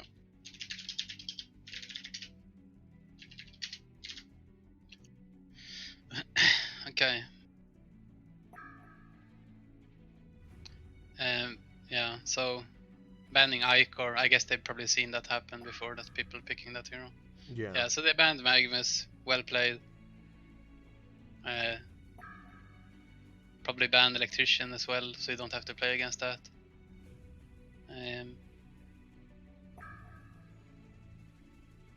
Okay, Pharaoh. I'm really not sure about that ban. Why would they pick Pharaoh?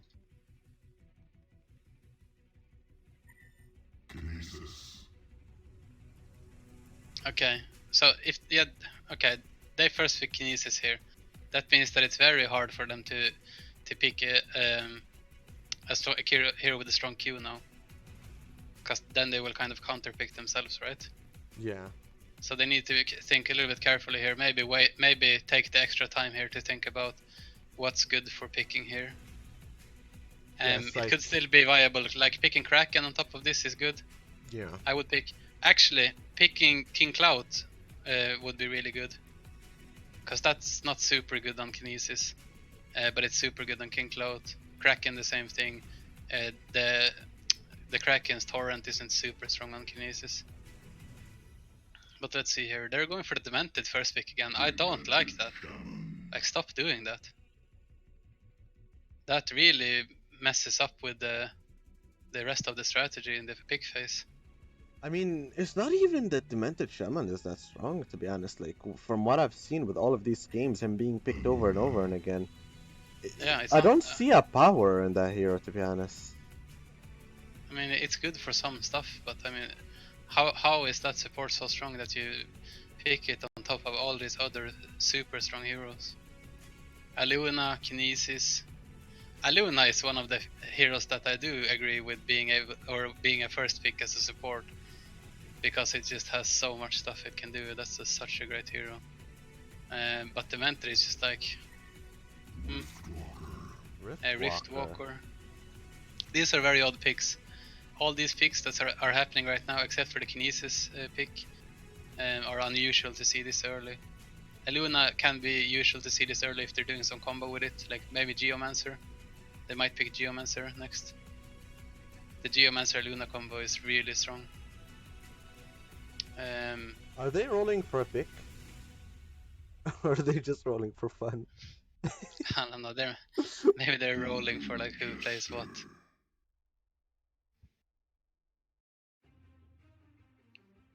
Oh, Voodoo Jester. I would not expect that. Does that mean Aluna mid? If that means Aluna mid, I really like it. Aluna mid is something that there was a player called Anal Hunter who used to play Aluna mid, and he was just insane at playing Aluna mid.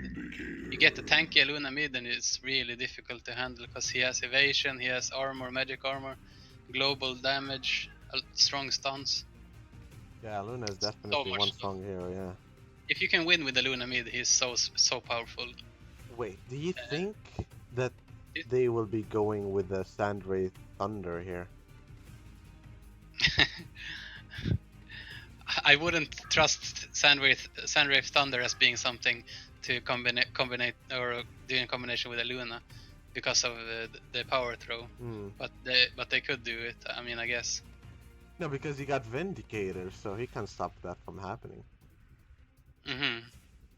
And with a Thunderbringer destroying, I mean, Sandwraith Vindicator Thunderbringer in a team is just I thought you meant Legion team.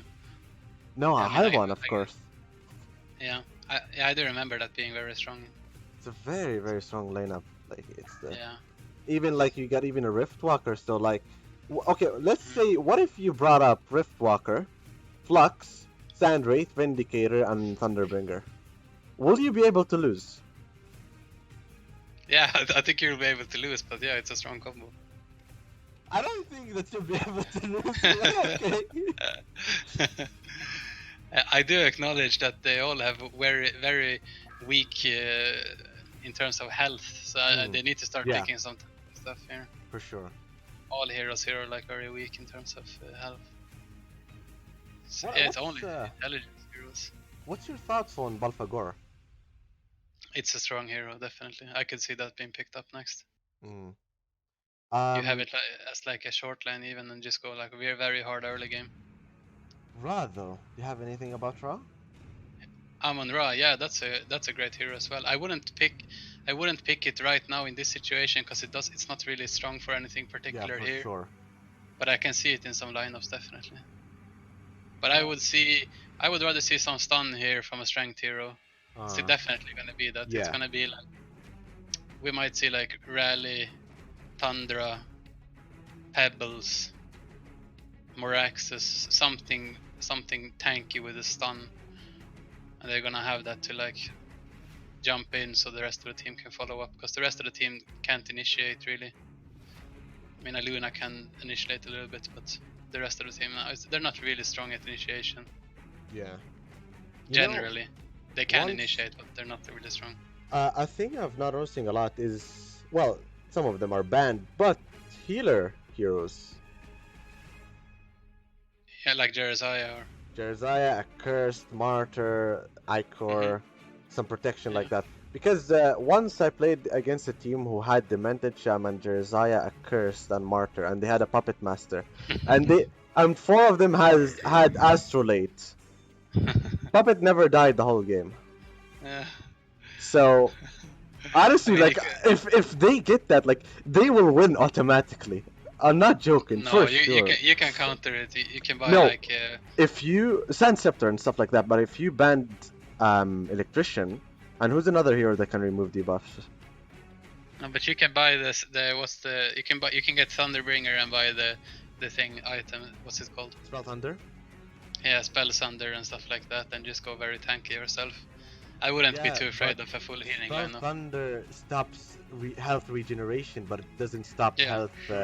It doesn't stop health healing, but it stops Yeah, regeneration. I know, but he's still gonna do a shit ton of damage, right, for the AoE. By the way, Shadowblade. They picked Shadowblade. Yeah. Mhm. You think he's going strength or agility? Well, in this situation, he needs to go strength because he has 3 intelligence heroes on the team. Unless they pick like something extremely frontline next with like a stun. Otherwise, he's gonna have to be the tank. And you don't want to be the tank when you have a Kraken in the enemy team. He's just gonna jump in and ulti you. Yeah. You're dead every time. If you go agility against Kraken, you really need like a quick BKB or something. Madman, pretty obvious pick there. I didn't think about it straight away, but now that I see it, it's like very good complement for that rest of the team. He can be anywhere. They can try lane with this. They can have a roamer, Kinesis or Voodoo could just be roaming around. They have good options on Legion. Oh, Behemoth. Wow. I did not expect Behemoth there.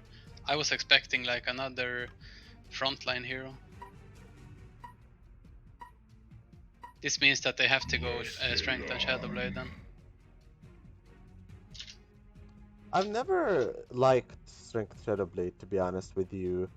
It's just, it's a good thing if you go early Strength Shadowblade and then swap later on the game with Agility. That's what Angry Tester does all the time. It's a great strategy, but going with a full-on Strength Shadowblade is just such a bad idea.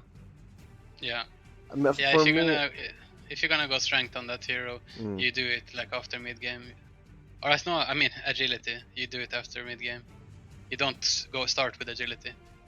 You start with strength so that you can be tanky and do damage, because there's no difference between the damage in the start between strength and agility. The agility is very like late game scale. You'd only start doing that once you have like 2 items. So yeah, he could swap to agility, but if he does that, then he needs to have some tanky heroes. Like if Demented and Riftwalker decides to get some tanky items like barrier and stuff, then I could see him swap into agility. Otherwise, he's gonna have to stay in that strength form. Otherwise, there's gonna be no frontline. They're just gonna melt. Mad just like kill target after target.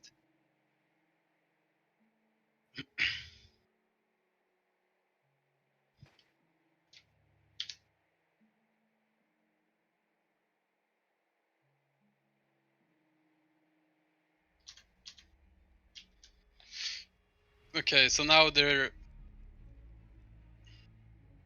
now I hope that they're gonna try line their Shadow Blade.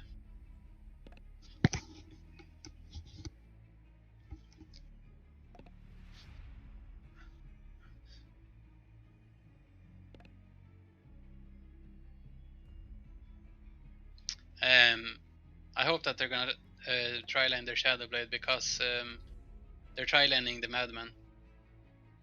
And if they go Demented Behemoth bot, they're not gonna be doing anything. They're not gonna be able to kill anyone. And Riftwalker is clearly mid, and the Vindicator is clearly top.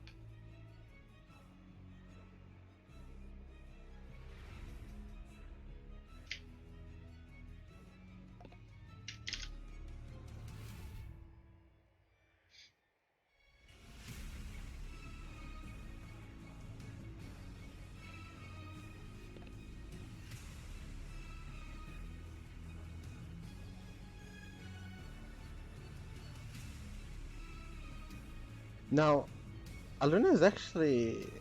Hmm. You think that this is gonna actually work with them? What? You think this is gonna actually work with them? Kraken being mid and Kinesis suicide and Aluna.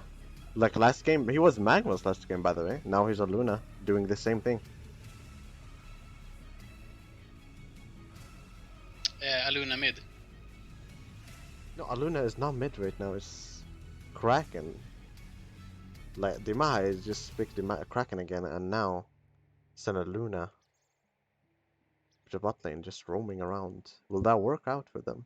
Because it's not a Magma, so he can't really stun. He can only power throw and harass. That's about it.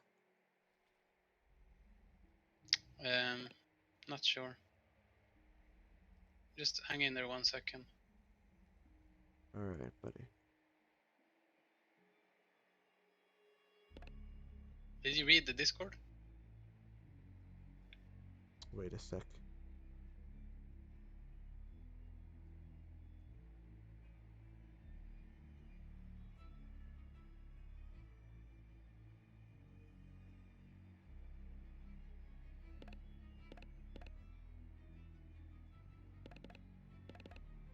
What? How did he get the...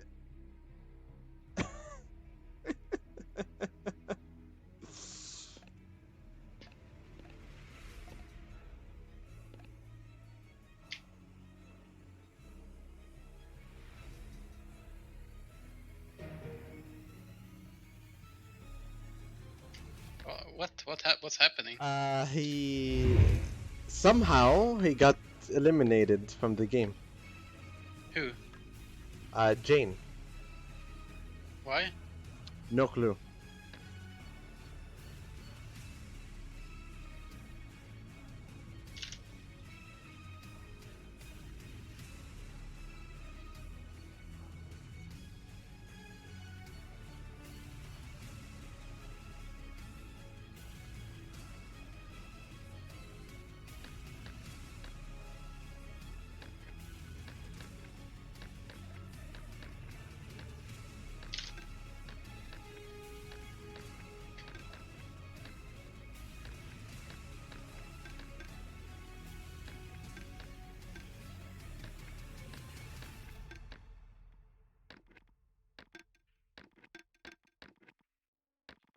Okay. So it's getting remade. And oh my god, no. Wait a second. No? Oh, yeah, you made captain's pick again. Yep. Okay.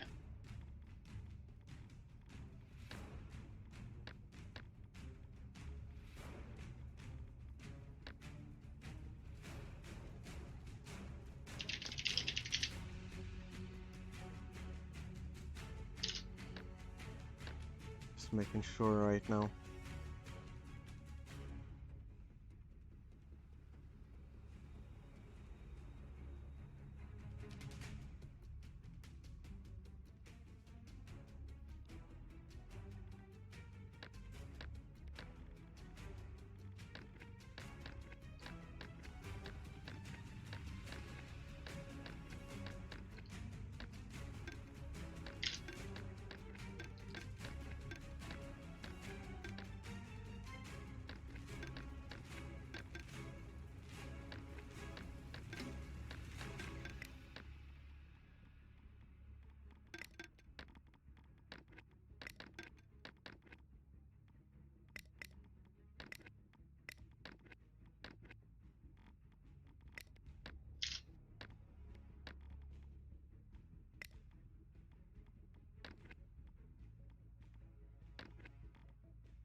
Okay.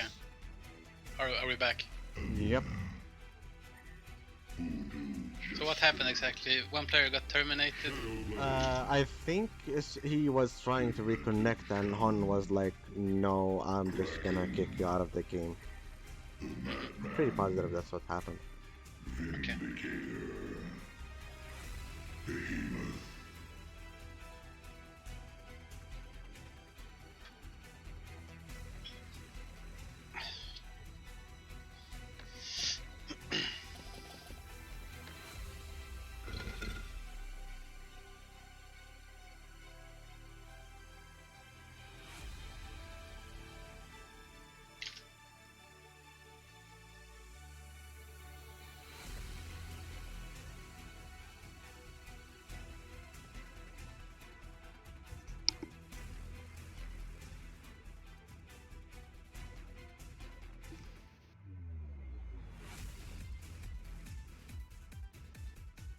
Wait, can I be ready? Aww.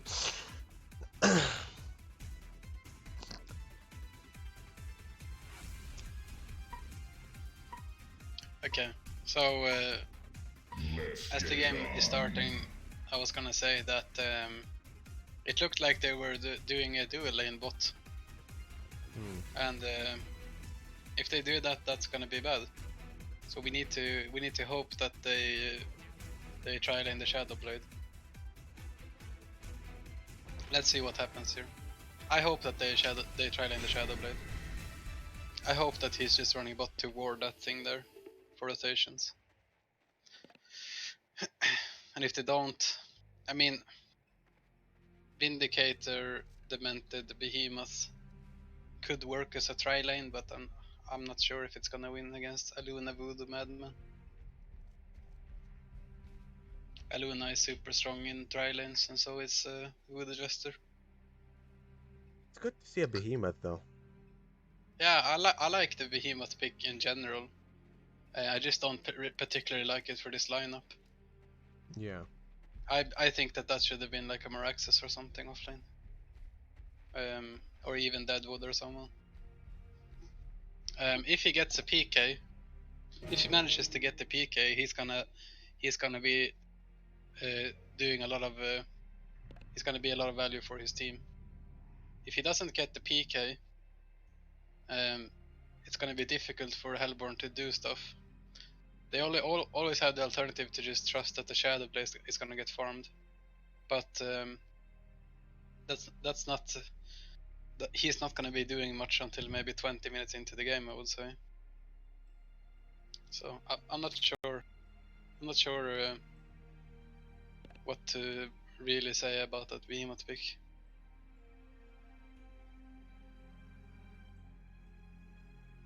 They're dependent on Behemoth's portal key, and they're also dependent on Riftwalker winning mid or playing well mid, getting levels and stuff. If he loses with Riftwalker mid, it's gonna be really hard for them. I mean, that means that they can rotate on Shadowblade easily. Riftwalker can farm waves without any problem. After level 7, she can farm any wave she wants, so she can farm. That's guaranteed for Riftwalker, but he just needs to be a little bit careful and not die from Kraken, and that's about it. Yeah, but yeah, in the first couple of minutes. But if Behemoth gets really boxed out and has a very hard time on the off lane, they can put Madman on just solo against Behemoth and just win that lane alone. Rotate a Luna mid with Kraken, or even rotate both, and they can just destroy that Riftwalker mid. So that's the problem. Like, she really needs to win her lane, or like at least get farmed enough so that she doesn't die that easily. It's very easy to gank Riftwalker mid.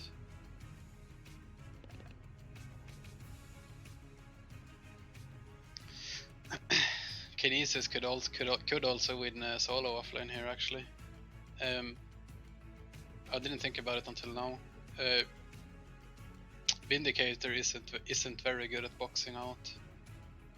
Kinesis can lift trees and just throw them at him, and Shadowblade isn't really that dangerous. Like, when you play offlane, you're not really that scared of the Shadowblade in the first levels. He could do the same thing as last game and just dominate offlane. I hope he doesn't. Mainly because I want to see an even game. Yeah. There'll be so many pub stops today. I would love for Riftwalker to get a smoke at level 5, put it on the ground, wait till he's level 6, get a TP, and TP bottom with a smoke and kill that madman. We haven't seen that so far. Like, we haven't seen a mid laner that is like ganking early on. They all gank after a rune, after level 8, level 9, like you've never seen a mid laner ganking early. Well, actually we have, but I forgot who it was. I think it was in a game with Backdoor Protocol. Oh yeah, with Amateur. In the first game there as well, last match. Yeah, but another thing with Amateur, there was a Devo, and he was ganking. Yeah, Swedish match, right? The team name. And the player was Alban, who was ganking very, very early at mid lane. From mid lane. But he was a Devo, and it didn't really end up good for him because he was playing against an Elunia, and he just left him to farm. So you gotta really time out a good gank, and it gotta be really worth it. Otherwise, you don't go on gank. Yeah, I mean, yeah, you need to know what you're doing, obviously, if you do that. For sure. And so far, we have seen very few mid laners who knows what they're doing. Let's just put it like that. It's very hard to pull off. If I play mid, I'm not skilled enough to say like, oh hey, I can go top lane and kill that carry without losing anything. Yeah. A few players can do that. Yeah. No one wants to take that risk. But it's nice to see when they know and when they do it right. You preferably you want to haste or invis.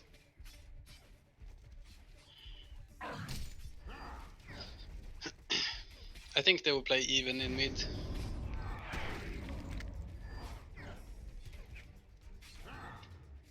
Oh, yeah, they are dual laning bot. Are they?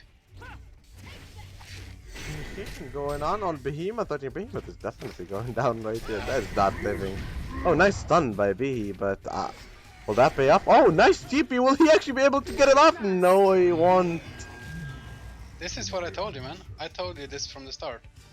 Don't play dual lane. And if you play dual lane, like, no, not even if, just don't play dual lane. Why? They clearly know that it's a tri-lane bot. They're already throwing away the game. And he's running bot lane now.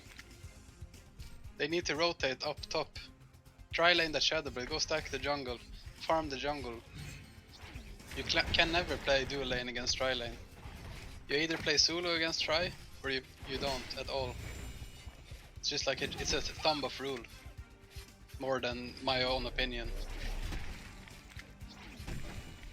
This never works. Oh, Riftwalker almost Doing killed good him at there. mid lane. But Kraken is winning with last hits though. Yeah, he's so good at last hitting, that's the thing. Oh, he got his potion.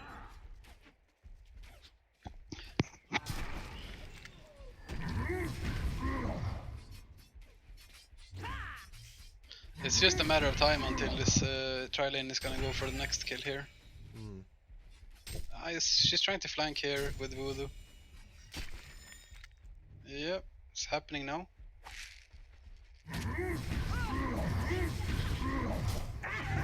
Can't even get a stun out. That's what I'm talking about. Just don't go there anymore. Or actually, Demented TP somewhere else and Behemoth just goes there alone. That's gonna become worse and worse. Every time Edman gets that kill, it's just gonna... the GPM is just gonna keep scaling. You know what I'm talking about, right? Yeah, for sure, yeah. Behemoth needs to make a decision here. Like, what can I do? How can I be useful right now? I mean, sometimes, if he goes mid, I think with one stun he can definitely get a kill on that Kraken, because Kraken was very low a while ago against this Riftwalker. Doesn't have any mana on Riftwalker though. The faster I am, the faster I am. He maybe asked him there, like, can I come mid? He's like, I don't have mana. But this is just happening again here.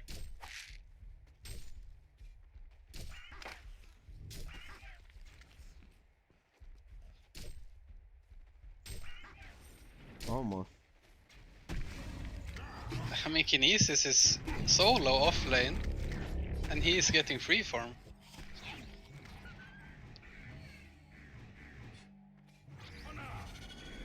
He's even gonna kill the Windy here.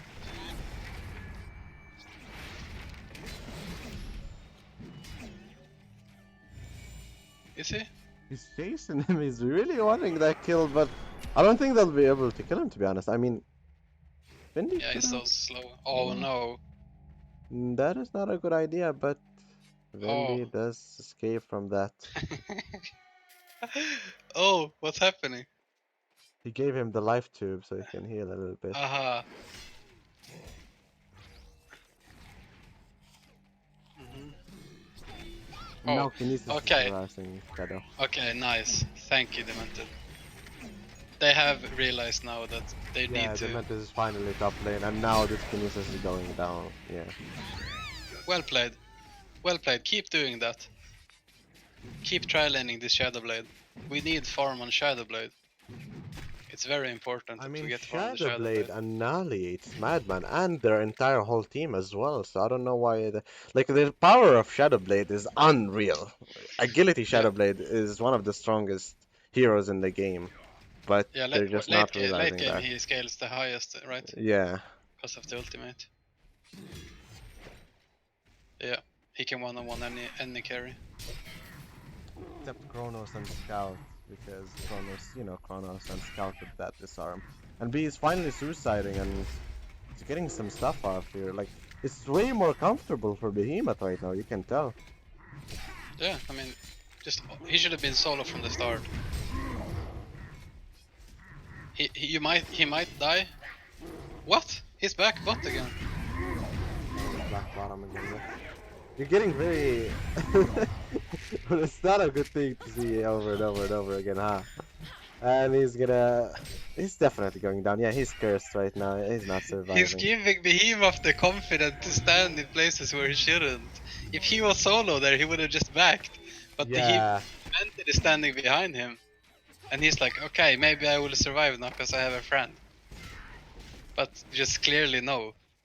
Demented needs to go back to top lane. Some initiation going on by Riftwalker and Vindy on that Kraken, and Kraken gets Riftwalker, ulties him and kills him, and he actually ends up surviving that.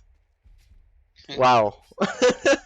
Really well That's played close. by Dimaha there, and Kinesis diving Shadowblade and ends up actually killing Shadowblade. Yeah, this is what happens. You're not tri-laning your Shadowblade. I mean, Shadowblade is like the absolute weakest hero in the start. He's just until he gets level 6, he can't lane against any offlaner. They can't Going on let by this happen. Aduna. Oh my god, barely misses his W. And not a whole lot is gonna be happening here. Hasted Voodoo, but that won't help really.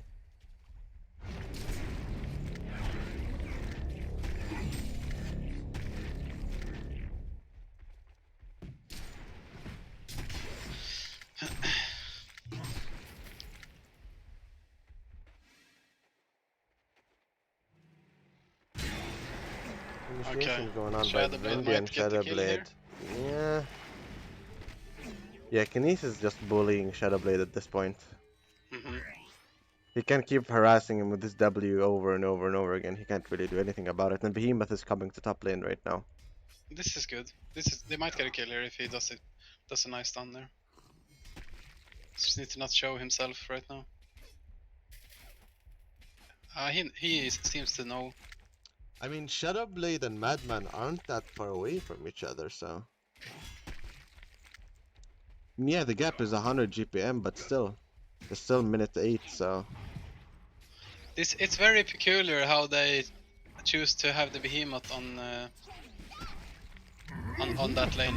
The stun here, but Kinesis responds with an ulti and a silence. He's definitely going down. Double stun, double wall by double V's right here, and Vindicator does silence. I'm not sure if they can get the shadow right here.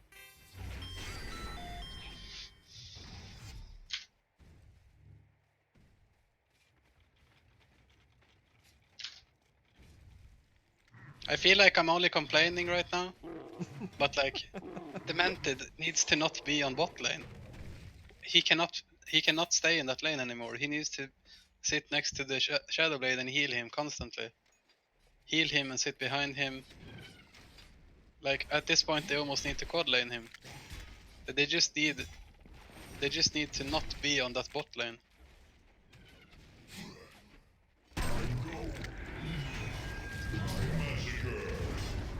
It's not really looking good. A nice ulti by Riftwalker Oh, on Kraken here. Is he gonna be able to go down?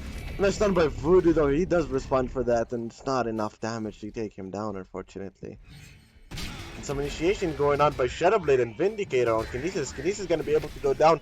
Kinesis steals Shadowblade Q and uses it on his advantage. I mean, it's only a level 1, but still. By the way, he's a melee hero now. He cannot attack on ranged.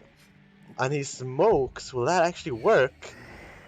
Oh my god, what a nice sneaky Kinesis there. Wow. That is very, very smooth escaping. Yeah. He's clearly like extremely experienced player. You can see it just by the way he plays. And Like... Kinesis is back on bullying that Shadowblade. Shadowblade does respond though. Kinesis is gonna be going down. Vindy does go down, and Kinesis actually survives. I mean, honestly, Imba is showing us how good of a suicide he is, to be honest. Yeah. That's for sure. He's a really, really good suicide laner. Like, to be honest, he's a good suicide laner, but in this game he is playing good, and he did that last game as well. But it's not only him right now. The Hellborn is doing it wrong. They can't do it like this. Yeah, for sure. They have to address the guy. Yeah. They can't just let him get that free experience. Any good suicide player in this game, like any decent suicide, will do this thing to you. For sure, yeah. So I mean, all creds to Imba for playing good, but in the same time, they meant to come in. They are making this happening. Like Demented has been bot for so long now, and he should have just been. He's still level 4. He still should have just sit behind the Shadowblade and help him. They're letting this happen to themselves. It feels harsh to say, and I feel like I'm complaining, but I don't know what to say anymore. I mean, Madman even got his cleaver now, so Luna is taking over the bot lane, and Kinesis is taking over the mid lane, and Kraken is trying to gank right now.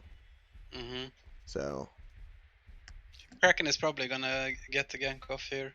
They have a Voodoo sneaking up here as well. It looks very reasonable that they might get a kill here.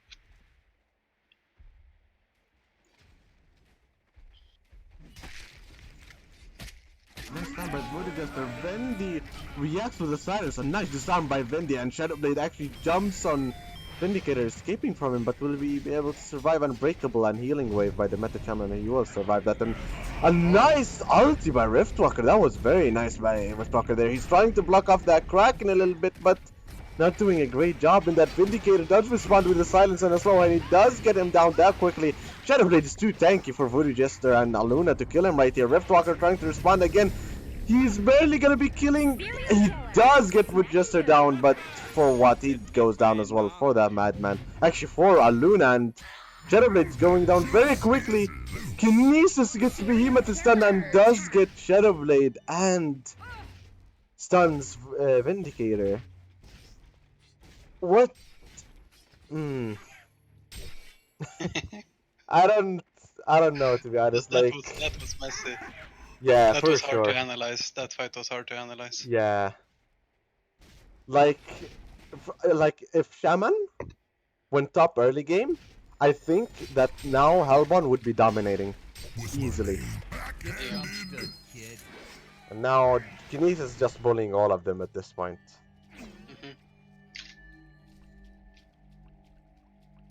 I mean, he's on 300 GPM, like that's a suicide laner dream, you know. Nice stun by Kinesis as well on Rift, and Rift is definitely going down, and it's really not looking good for the Hellborn. I mean, if they just let Shadowblade farm, if they stacked for him all the jungle, he would have been like 900 GPM easily, and he would have annihilated the whole game, but that is possible, by the way. I played Shadow before with a cleaver and a triple stacked, where my team triple stacked everything, and... You try lane Shadowblade, yeah. Especially in comp game, you try lane him. And the thing is, Shadowblade is such a powerful hero, but it's just not being recognized. I mean, Iraq Forever does know how to play Shadowblade, so he realizes how powerful Shadowblade is, but I guess his team just doesn't realize that. And Kinesis Invisibility and Voodoo is coming with the Madman. Madman is ganking now. Nice stun by Kinesis, blocking both Vindicator and Shadowblade. Shadowblade trying to jump away by jumping on that Vendi, but he realizes it's not good, but Riftwalker coming in with a really nice ulti. Madman barely survives right there. Is Kinesis gonna be surviving though? Yes, he is. A nice stun by Kinesis, but Shadow goes down in the end, reaches the target they want to kill, so it's not looking good for the Hellborn. And they do initiate on Behemoth, and Behemoth goes down very quickly. This is just poorly played by the Hellborn so far, to be honest. It's not looking good. A nice Kraken. Yeah, Riftwalker is making nice plays, but... yeah, unfortunately it's not gonna pay off. They need even more. Limaha does sees Shaman there. By the way, why does Shaman have not a single item? Interesting.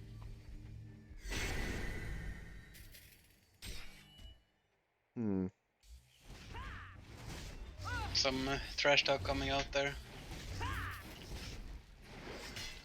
Wait, when did he say release that? I'd never seen that. I think he's referring to the miss spell on Realize. You know, Should trying to kill Aluna, but he gets completely countered here. He's gonna die in this. He's not surviving that, or is he actually? No, he's definitely dying. Yeah, he's going down, unfortunately. Feels bad, man. The Banted almost came in. Kinesis coming in and getting that the Meta Shaman. The Meta Shaman is definitely not surviving that. He's definitely going down. Vindicator does have a TP, and they know that he's inside here, and Vindicator just stunning himself. He's like, just end my life already. Like, this is over. Yeah, for sure. The concede vote coming by the Hellborn team, Iraq Forever, and is it gonna be pass, or do they still have hope with that Riftwalker? To be honest, I mean, I you don't know. might as well play it out. I mean, Riftwalker and Behemoth together ulting is a really big thing, and yeah, I do agree with them not CCing here, to be honest. They can still. Sorry, Madman doesn't have his Shrunken yet. Aluna doesn't have a Shrunken, nor Voodoo, nor Kraken, nor Kinesis, so. But are they gonna actually concede? Oh, that is. They just Uh, don't have it in them. Morale Unfortunately. probably at 0 at that point. I mean, when the morale goes that low, you don't have it in you. It's like running a mile, and at the finish line, you just can't do it. I mean, honestly, not so happy about the outcome. Like, No, I feel I'm disappointed. That's what I would say. Same. I would They have say more the same. knowledge. They have more knowledge of the game Yeah, to simply. not make the mistakes. Not only from pick phase, but also after pick phase. Like, just do the things that you need to do. Like rotate, stack the jungle, be in the jungle when you can't be anywhere else. They know this stuff. I just don't know why they're not doing it. You see what I'm saying? Like, Yeah, for sure. Yeah, if you can't farm off lane, just don't be there. Go to the jungle, farm the easy camp. They know this stuff. I know that they know it. Yeah. I mean, we don't Maybe really have it sounds harsh, but Yeah, no, don't worry. I think they need to. I mean, we don't even need to analyze the game because simply everything was shown, and the second game with Demented Shaman and Behemoth, if they just focused at that Shadow Blade and Behe was taking a creep by creep at like each 50 seconds or so, Behe would have got his PK, right? After that, Shadow would have been just an insane farmer. He would have had at least 700 GPM. He would have been farming in an insane way. And Shadowblade can absolutely annihilate Madman, so he would have come in with assembled geometers and just, the Wingbow and stuff like that, and you would have destroyed it the whole game. But I mean, Kraken is nothing for Shadowblade. Madman is nothing for Shadowblade, nor Luna, nor whoever they got, like Voodoo Jester. All of these would melt down in front of Shadowblades. Yeah, like you pick Shadowblade, you play around only that hero. The hero, Shadowblade in general, is a hero that you play around. You don't pick Shadowblade for any other thing than to make sure that he gets like super farmed. And if you don't trial in him, you can't do that. That's the entire game wrapped up in like one sentence. Yeah, for sure. Now, do you have any last words for stream? I hope that the next couple of games that are coming up, when is that, tomorrow? Tomorrow, now I'm saying against Brazer and I forgot the last two, to be honest, but yeah, there's two other matches coming in. Now I'm saying it seems like a very, very interesting team, so they're very, very good players in that team. I hope that we'll see some good stuff. I know by that them. they will do their research, so that they won't be making these mistakes. I can assure that. Yeah. But the team playing against them, do your research. Look at the other games. Look what went wrong. Analyze it. It only takes you half an hour of your life, and you don't have to lose like this badly. Just do the research.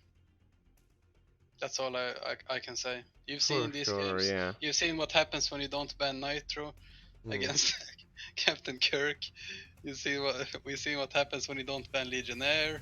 Yeah. And this game they didn't ban the Legionnaire, but no one picked it. But I mean, it could have been an option. Yeah.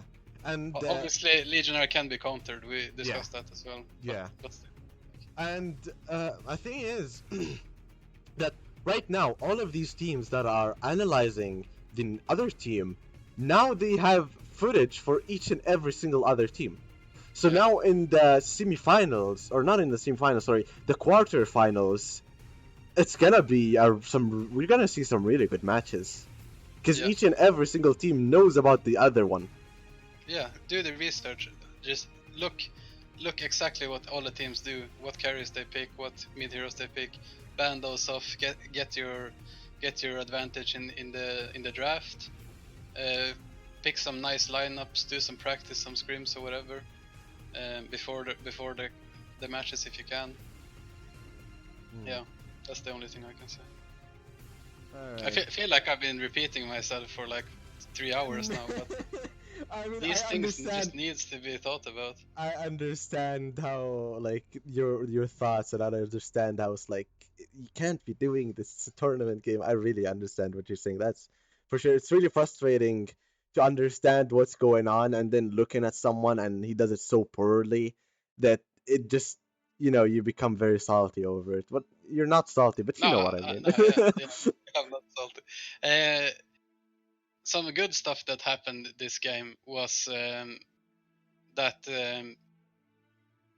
from this game was that one team, they have a really experienced player on offlane, so they trusted him to just go do your thing on offlane, and they had really nice rotations all the time.